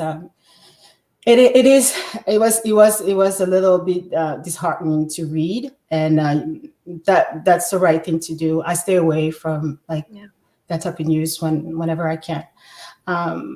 The Britney Spears thing is, I'm torn because I do have a family member who suffered from a mental illness, and in certain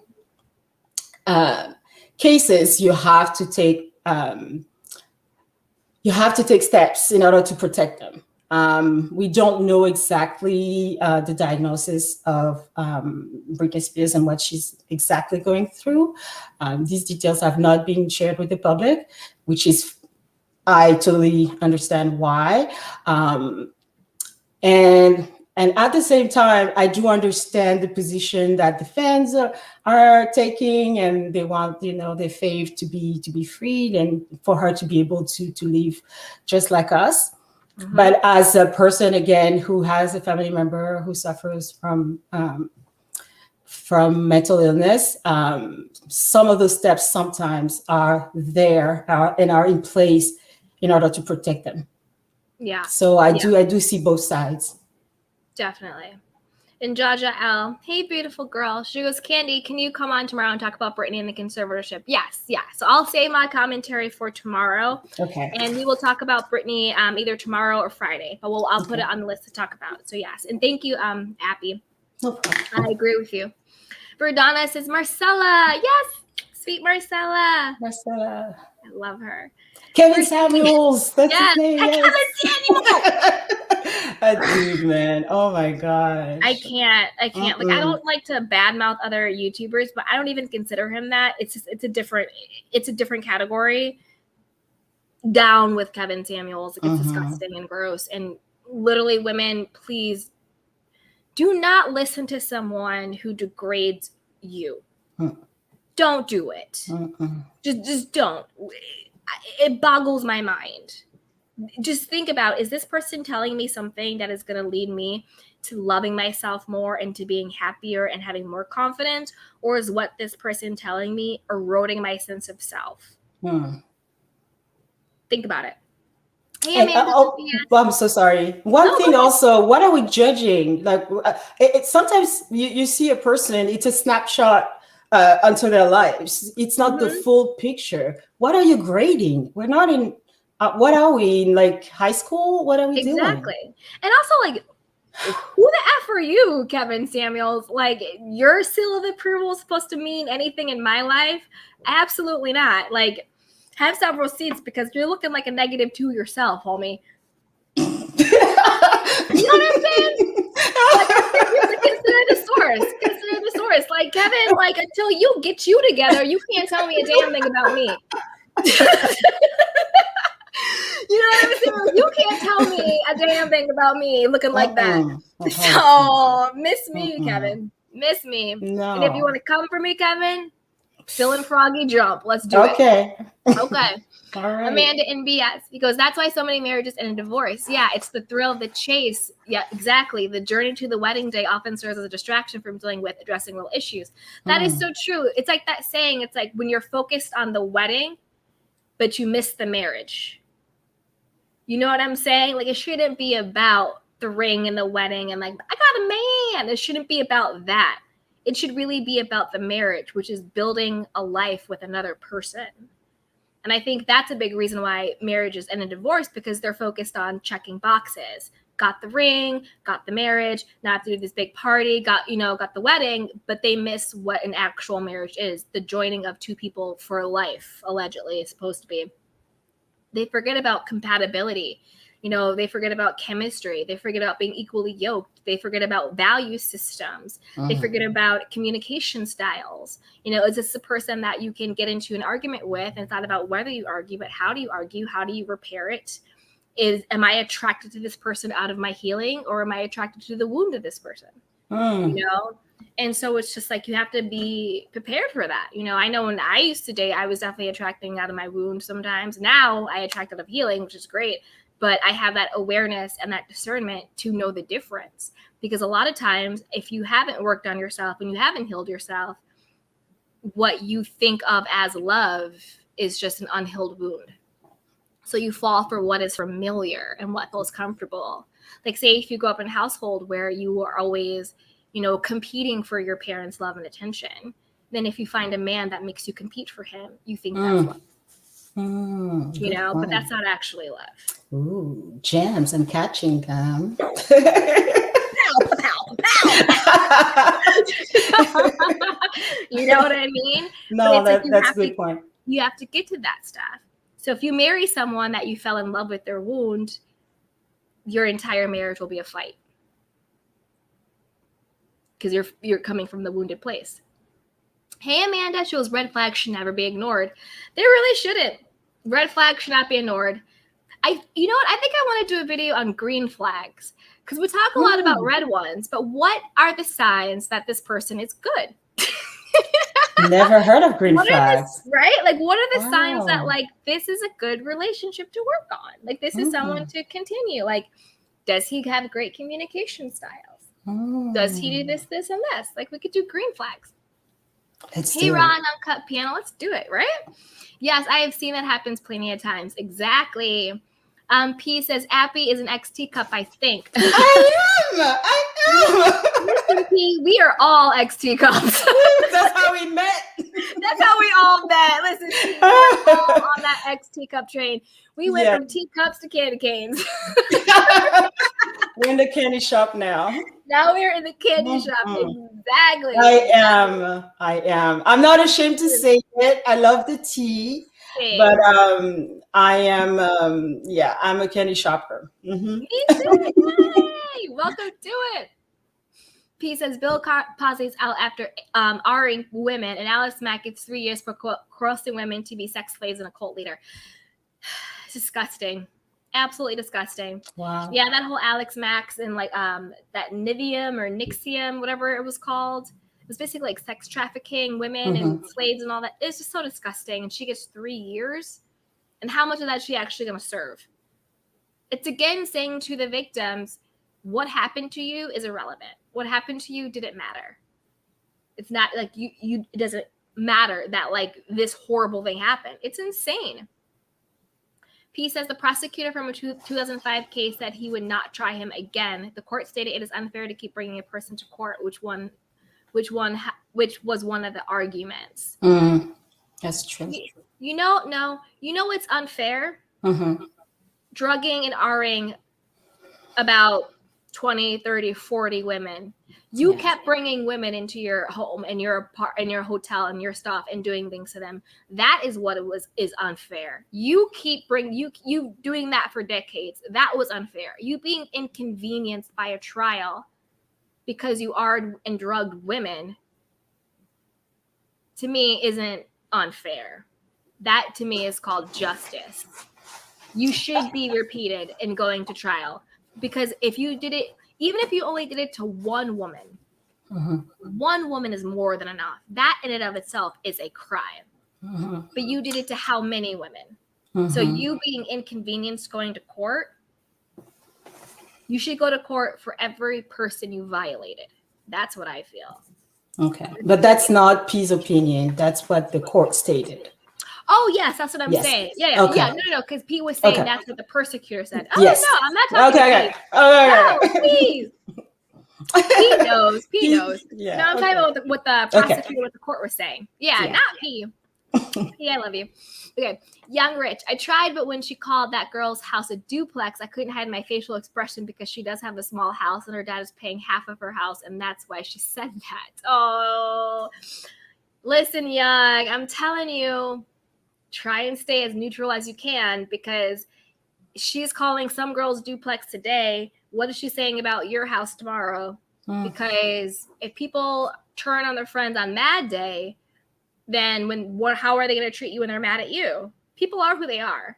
So you're in good graces now, but what she's saying and doing about one person, she will say and do about you too. So just be careful and use this as a learning experience to see how people really are. Because if they turn on their friends over, to me, didn't sound like that big of a deal, and now it's kind of escalated to even like putting hands on people. Are those really people you want to hang out and associate with? If they put their hands on one friend, they'll put their hands on you too. Young Rich says, that's why they can't come in my house, child. Exactly. Yes, exactly. He said, not really. There are 2 conservatorships on Britney, a personal and financial. What they have done is tantamount to institutionalization. Right. But the reason why I'm saying they're apples to oranges is because with the Bill Cosby stuff, he was in prison for like an actual like prison system for the crimes that he committed. Whereas with Britney, hers is more, and I agree with you, it is almost like an institutionalization, but she's at her house, but she's being, conservatorship, so she can't spend her money, she can't go here, she has to all that. So I totally understand that, but I think one is like a criminal case based on what he did to victims, and one is more of a ethical, moral conversation about stripping away the rights of this woman, and is she being exploited for monetary gain from her agent, manager, mother, father, all of those lawyers, all of those people.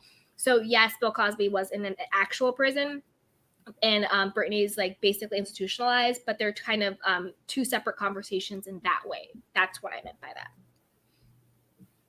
Hey P, so I have a family member who's bipolar, schizophrenic. Oh, I'm sorry, baby doll.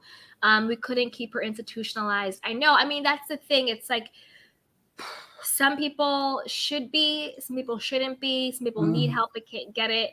Our system is broken. It's not fair. It's not just.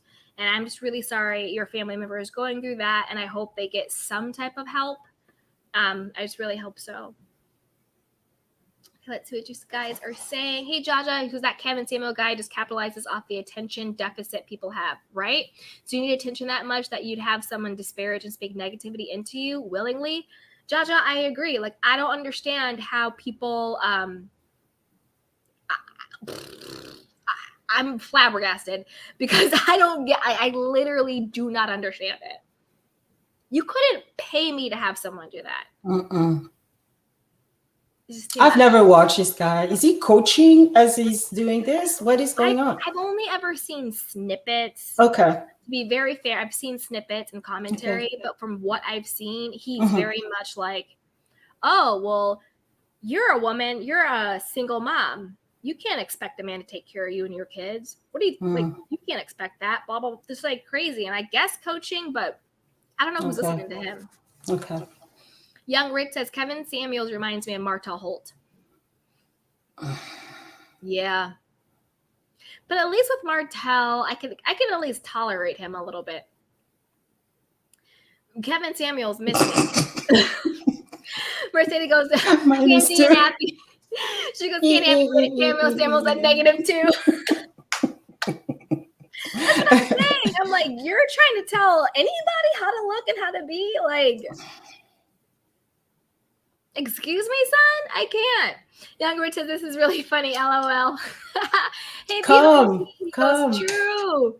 Exactly. P says, I remember her name and her accent. Yes. Hey, Rana Hut is like laughing. Yes. Hey, Alex as well. She goes, that's why the chakra centers of spirituality in the human body matter.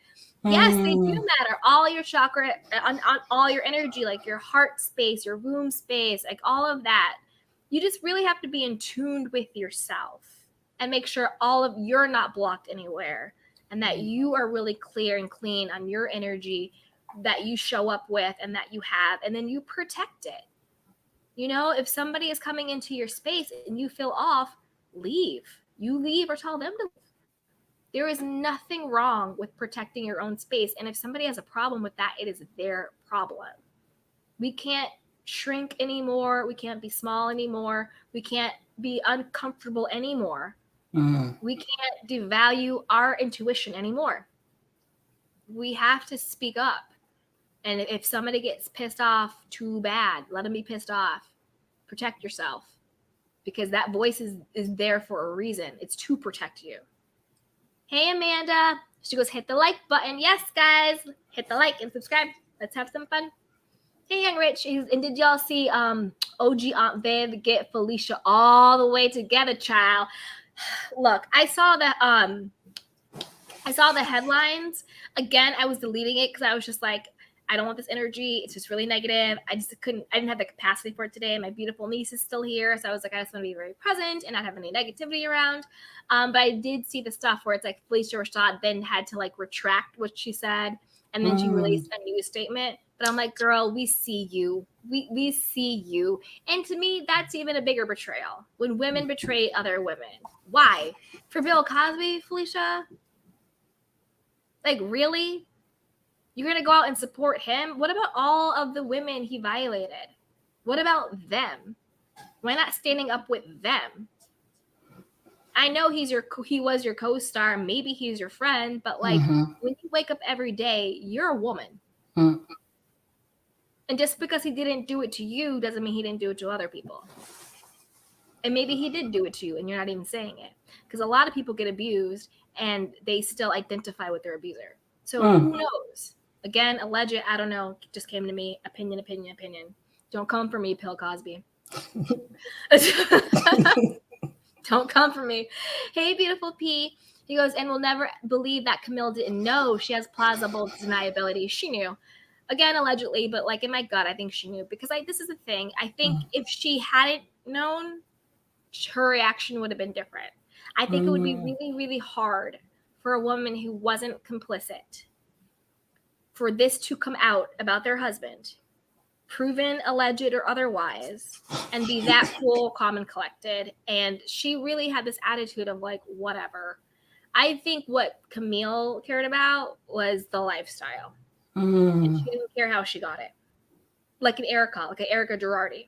Erica knew and was probably in on it. And allegedly, they were funneling money through her. Like she had her like glam squad and her like Erica Jane businesses, and those were some of the businesses that they were using to launder money through. So like he would get the money from the victims, get it in his legal firm, and then like transfer it to her businesses. And then they would be like, oh, this money is going for glam, 40K, or this is going for music and clothes and blah, blah, blah, blah, as a way to wash the money. So, and that might all come out. So she knew, because I just think on a gut level, if you really went how many years being married to a man and you woke up one day and the whole world was saying he drugged and ard women, and your response was, what? Like, come on. I definitely think she knew. Hey, beautiful P. Yay, I love you, P. Sending some love. Mercedes, yay. She goes, I'm enjoying Appy as a panelist. Me too. That's a big title. Aww. I just wanted to give a big shout out also to Andrea Constant, who is the Canadian lady who actually went through the process to make sure that Bill Cosby be where he is right now. She's the one. I think it was her testimony that got him jail. So tough lady, really strong woman. And if it happened to her, it can happen to anybody. So honestly, always believe women who are coming forward with their stories, honestly. Exactly. Yeah. Yes. When we stand with everyone. Yeah. We stand with everyone. Hey, P, that wasn't a comparison to Bill Cosby. It was just a clarification reason her conservatorships. Oh. Okay. Oh, okay. Thank you, P. Juanita says the parents don't complain when they work Britney like a horse. Yeah. They don't.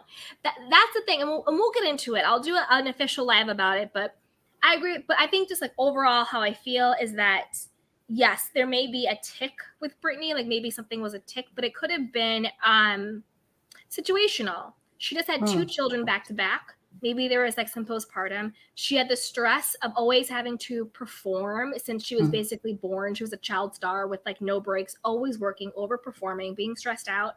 Her relationship with the kid's father was falling apart with Kay Federline. So it's just sort of like, imagine being any person. Imagine being a young woman. You're working yourself to the bone like a dog. You have all this pressure. You don't just support yourself, but you support your entire family. You also support a team of people. She's supporting her agent and her manager and her lawyers. Like all these people get a piece of the pie. The dancers, like everybody is making money off of her back. So you have all of that. You just had 2 children back to back. You're also in the limelight. You're being followed around by paparazzi 24/7. Anything you do is under a microscope. Like, it has to take an extremely mentally strong and agile person for that not to get to them. So maybe she had some underlying depression, postpartum, anxiety, maybe a little bit of like a tick or whatever that got exacerbated, right? Maybe she had triggered, and maybe she had like a breakdown, and maybe certain things needed to be put in place at that time. But it's been 13 years, and it's been a lot. And to have her on lithium and to have her on all of these different things where, and during that, and to me, this is the biggest red flag, since we're talking about red flags, and the biggest reason why I think the conservatorship either needs to end or it needs to be really, really, really brought back, is if Britney is as mentally handicapped and mentally disordered and as mentally ill as her team is proclaiming her to be, then how come they didn't give her a break to ever heal and get better? She has continuously worked. If she is so sick in the mind where she cannot make day-to-day choices for herself, she can't decide where she wants to go to vacation, she can't decide if she wants to travel with her boyfriend by herself in a car, if she can't decide to have a kid, if she can't decide to do all this, how is she so competent to have made millions and millions and millions of dollars for the last 13 years that everybody has been eating off of? She is so debilitated in the mind where she needs everybody she needs people to take care of her life, to be this micromanaged. How has she been so able to function as a performer? Because when she gets up and performs, the stadium is packed. She's still making a lot of money. She's still up there. She's still dancing. She's still singing. She's still doing her stuff. She's still performing. She did an entire Vegas residency. During the last 13 years was her Vegas residency, and she was under this conservatorship during that time. So if she is as mentally ill and as unstable as they're all proclaiming, then how is she so able and aware and cognizant to know these dance moves, to show up on time, to go do the thing, and to do all of this stuff. To me, if someone at that level of conservative, I'm not saying there's nothing wrong with her, but I'm saying if she's able to function at the level to make multi-millions of dollars, I'm pretty sure she's able to function at the level to decide whether or not she wants to go to Timbuktu with her boyfriend. At the same time, excuse me to push back a little bit on that, Candy. Two things can be true though. Right. She can be a great performer.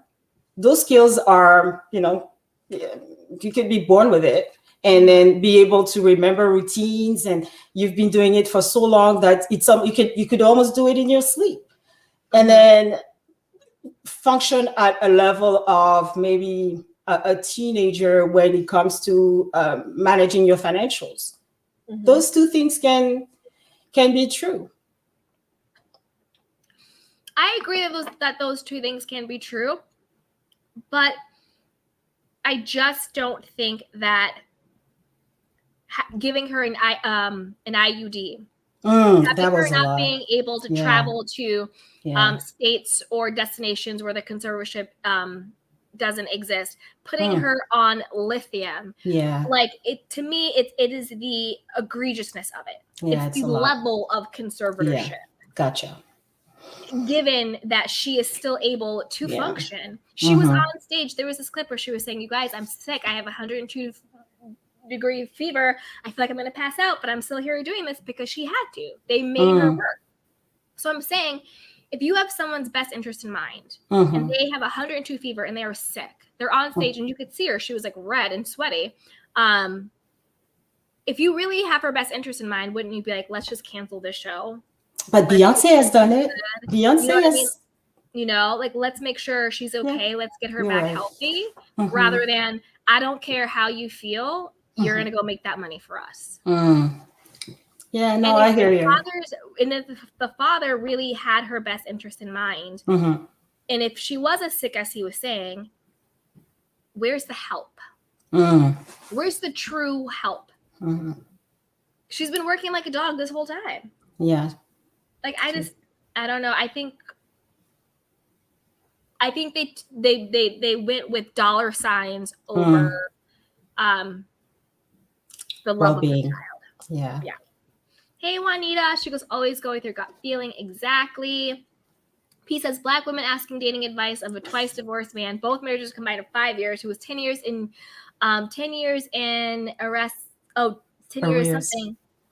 Arrears for child support is pathetic, in my opinion. I wouldn't have the time for him. Exactly. No, that's what I'm saying. Like, Kevin, -2 if he's canceled. Cancel him. Hey, Gala F. She says, hey, everyone. Hey, beautiful.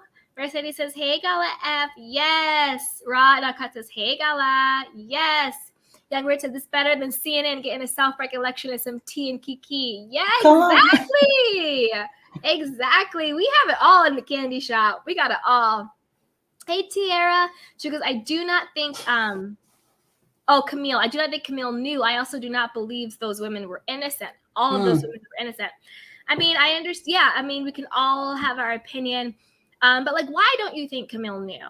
Like, why? Like, what in your gut makes you think that her reaction was in alignment with a woman who didn't know? And then when it comes to the women who are innocent, I think just in my opinion, at a gut level, I always believe women, but you always have to have the understanding that, like, 99.9% of the women could be telling the truth, and then it's that 0.01% that ruins it for everybody else. That one person who wasn't super truthful, that one person who did something, unfortunately taints it. You know, it's like the fly in the milk. The milk could be clean, and then that one fly messes it up for everything. So my gut default is to believe all women until proven wrong. Yeah. Hey, Tiara. She goes, mine would be him as well. He was a married man, and they knew it, supposedly looking for advice or an in into the system. I mean, but you also have to think about this, though. Sure, there is, like, the casting couch. There are some people who are like, okay, like, you're married, but you're this person and you can get me from point A to point B in my career, I'm down. That's okay. Those aren't the people we're talking about. We're talking about the, and you also have to realize in the entertainment industry and also in other businesses, actual meetings don't happen in offices. Where the real business goes down actually is in the restaurant, on the golf course, in the hotels, at cigar parties.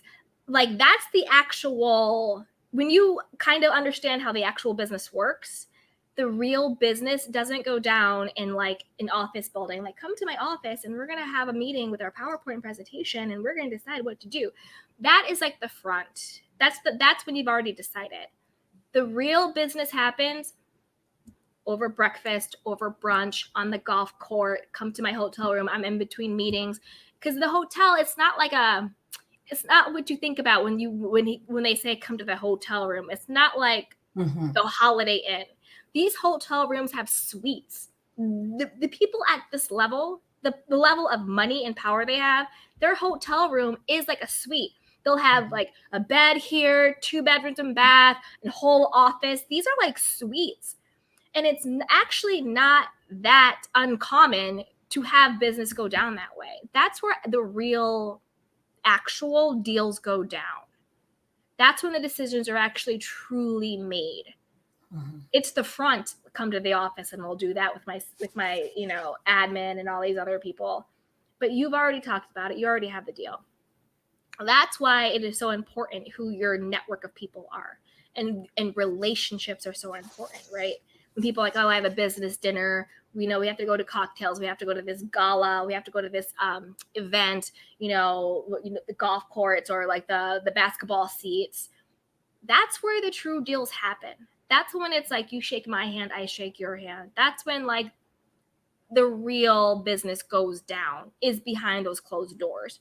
When it comes to true power and true money, they're not sitting in a boardroom talking over a PowerPoint presentation. That's TV. That's not real life. That's why it's called the Good Old Boys Club. It's a club, right?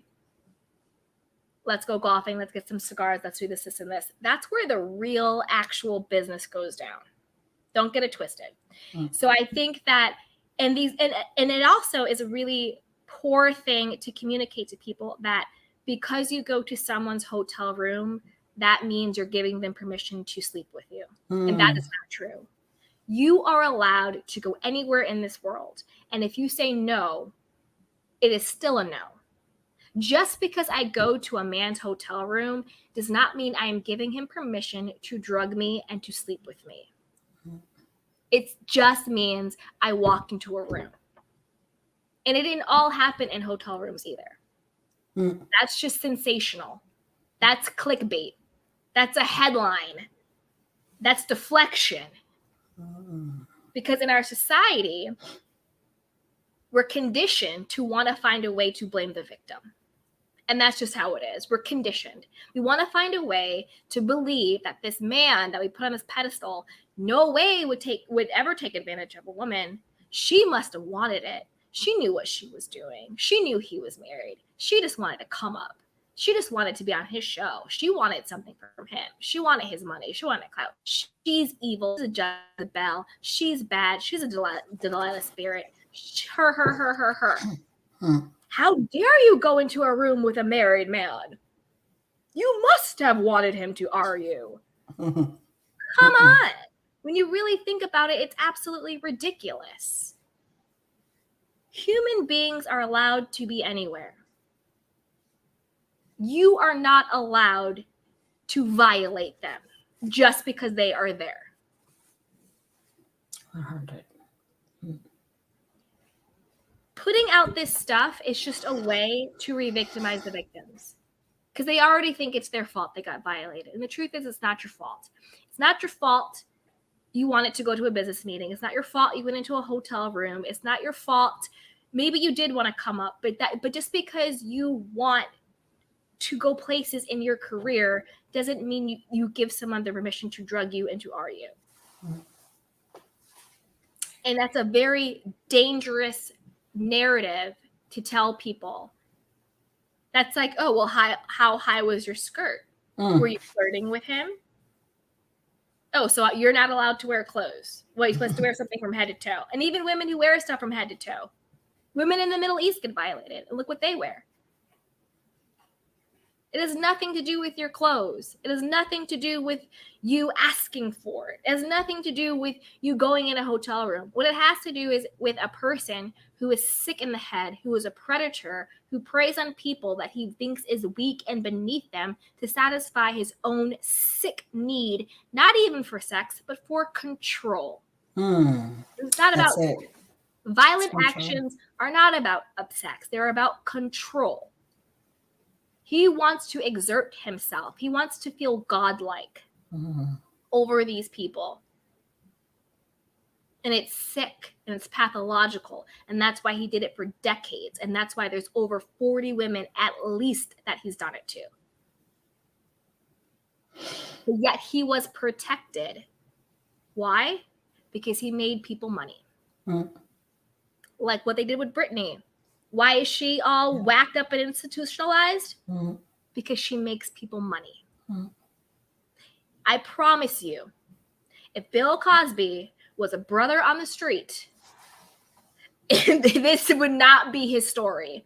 If Bill Cosby was a brother on the street and 40 women came up to LAPD, NYPD, and was like, yo, this brother on the street was out here slinging drugs and violating us, he would have been locked up years ago. He would not have been protected. If he was a brother on the street selling some marijuana, he would have been locked up for a lot longer than 3 years. And he would not have been protected. But because he was a brother in a cable knit sweater making all of these people's money, he was protected. And that's why he just got out. Because he's protected making people money. But I promise you, if it was any other brother on the street handing out pills to women and violating them, I promise you he would be in jail or dead right now. The only reason why he was protected was because he was making a lot of people a lot of money. But any other brother, you know how this country does. They killed George Floyd for what? But Bill Cosby gets a get out of jail free card. So think about it. Hey Kala, she goes, hey Merce, hey Ra, yes.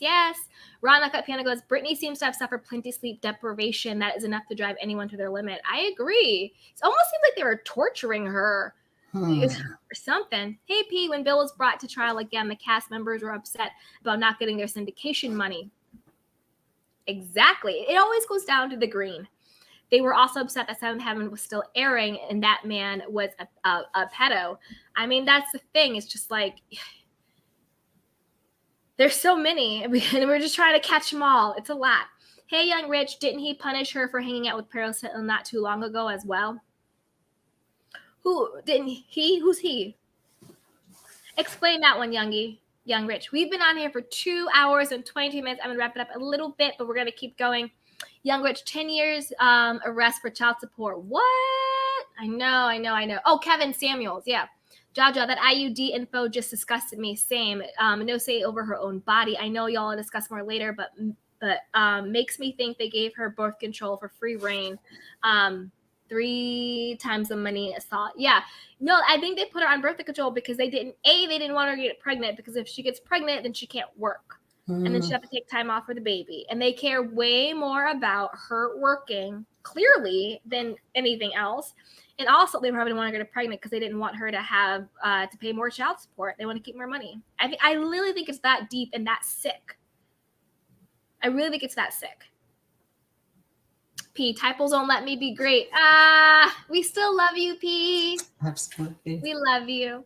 Hey, Jaja at P, right. And Priscilla Rashad saying his release was a win. Lady, be quiet and go back to knitting your blankets. Yeah, that to me was sick. I mean, absolute sick. But then it goes back to all of the isms are so like intrinsically and institutionalized and so self-hating. Like racism is so deep. You know, racism is external. When we internalize it, it's colorism. sexism is so deep, right? Where we do it to ourselves, where Felicia is willing to say that the man who was accused of R-ing and assaulting women is the win. In what world does that make any type of sense? How much do you hate yourself, Felicia, where you are willing to say this man getting out of jail is a win? I don't care how pretty you are. I don't care how successful you are. To me, that is nothing but self-hate.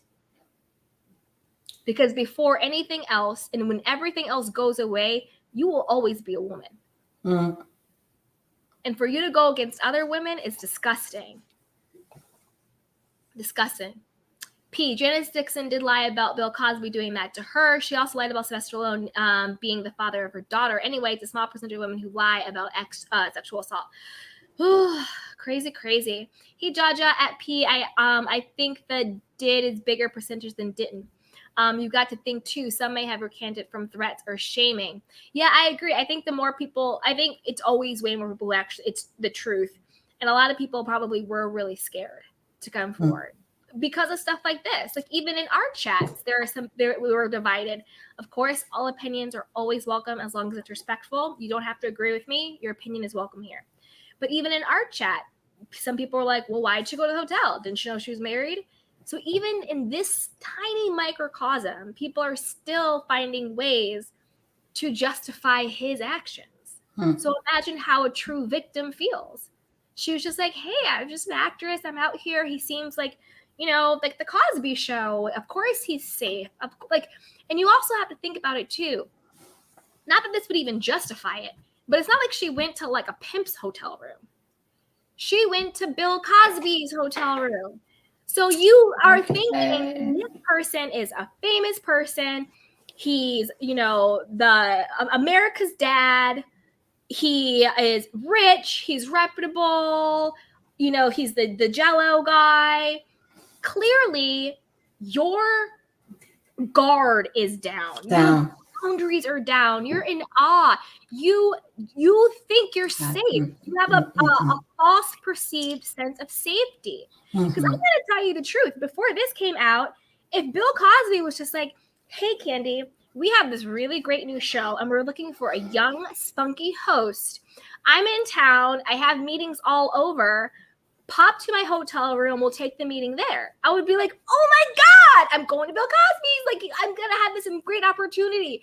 The last thing I would be thinking was, that married man is going to drug me and sexually assault me, isn't he? You know what I mean? So you really have to put yourself in that mindset. Like and also he's married. So that's another layer of false safety. You think, oh, of course nothing's going to happen. I bet his agent will be there. I bet the writers will be there. Maybe I'll meet a producer.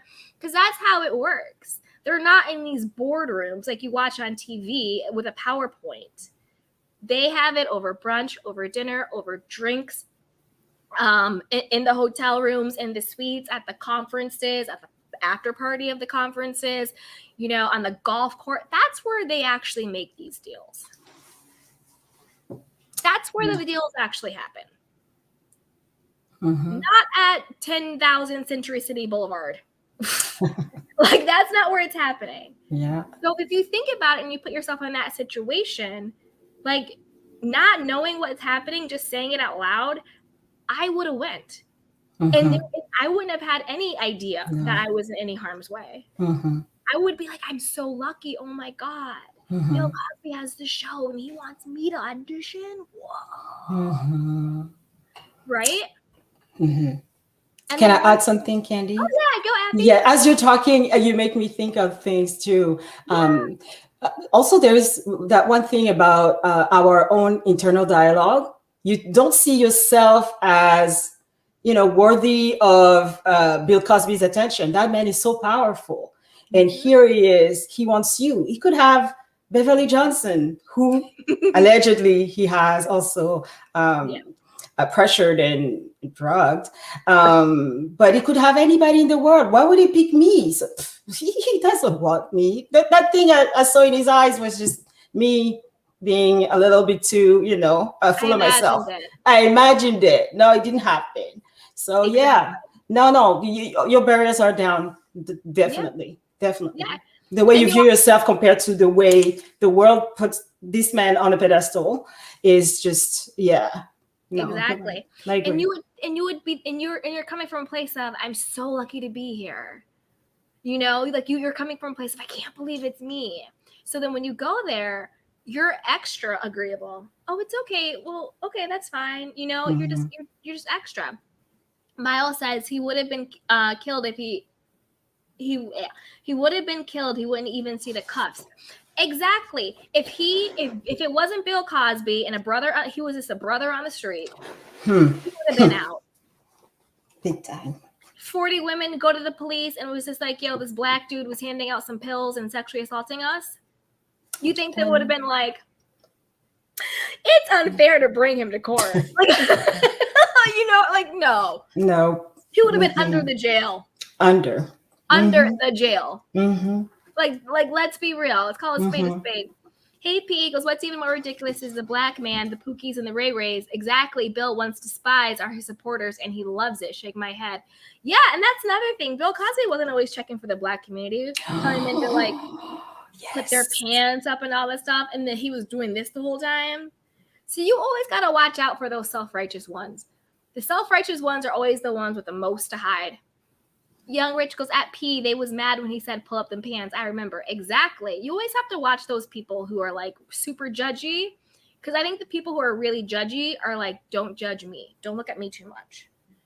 Gotta watch those people. Some people are taught to put race, blackness before sex. We see it a lot in older generations. See, but the thing is, I don't even think Felicia was putting that he was black first. I think Felicia was putting that, oh, this is my like friend, homie, co-star first. I don't even think it was because Bill was black. I think if he was even white, she would have done it, which is psycho to me. Hey, Ron Uncut, this is why I would tell any young person not to meet strangers alone, no matter how affluent the person is. Yeah, but to that point, you said strangers, and it took even me a minute. I was like, but Bill Cosby isn't a stranger. You see what I'm saying? Like, even in that moment, even now knowing everything, even as I was reading that, you said a person not to meet strangers, the first thing I thought was, we all know Bill Cosby. That is true. That is so true. Moment, my mind was just like, Bill Cosby's not a stranger. And I was like, I know, stranger danger, of course you're not going to meet a stranger, but Bill Cosby's not a stranger. You see these people, billboards, commercials, television, you get a familiarity with them. Think about reality TV stars. I live in LA. I see Reza. I see people on the street. I have to stop myself because I'm like, Candy, you don't know these people. Like, you're going to look hella crazy. Keep walking. You know what I mean? Because when you see them consistently and they have a brand of being friendly and helpful, America's dad, even reading this, in my simple little head, I was like, Bill Cosby isn't a stranger. It's so scary. But predators will cultivate that persona too. They will make sure they wear the appropriate clothes. Look at Bill Gates. Exactly. To me, I haven't said Bill Gates is a predator, by the way. I'm just saying that some people will cultivate a certain persona. Exactly. And it's for a reason, because it protects them. So Jaja says, okay, let's end on unity, respect, and protect each other. That is a deal. We have been in here for over 2.5 hours. My candy canes. Appy, I love you. Thank you so much for joining. My candy canes, you know I love you guys. Thank you so much for joining. We'll be back tomorrow with the tea and the mess and all of the shade. I think we'll do some Beverly Hills. I have a lot of thoughts on Real House of New York City. I feel the episodes are flat, but I feel like what's going on. Ooh, you're getting some love. Jaja says, good job, AP. I'm happy. Yay! Yes! They're saying, please come back. Absolutely. You too. Yay, Young Rich. Yes. Because buy out, buy candy. We think we know them. Same with social media. They're called exactly pair of friendships. Exactly. Yay! But you're getting so much love. That's right. So we will be back tomorrow. I have a lot of thoughts on New York. Again, I think the episodes are flat, but I think that there's a lot of interpersonal relationships that I want to get into. Definitely when it comes to Bershawn. I might have an unpopular opinion, guys. Ooh. It might be an unpopular opinion. So you gotta tune in. So like, subscribe, hit that notification bell. For everybody who sent in a super chat, thank you so much. I appreciate your support. And just for watching, I appreciate that too. I love you guys. Everybody have a good night. They're saying night candy, night appy in chat. Yay! Yay, candy canes. All right. Mwah. Good night, Appy. Bye, Candy. Thank you. Good night, candy canes. Love you guys. Bye. Bye, guys. See you tomorrow. Mwah.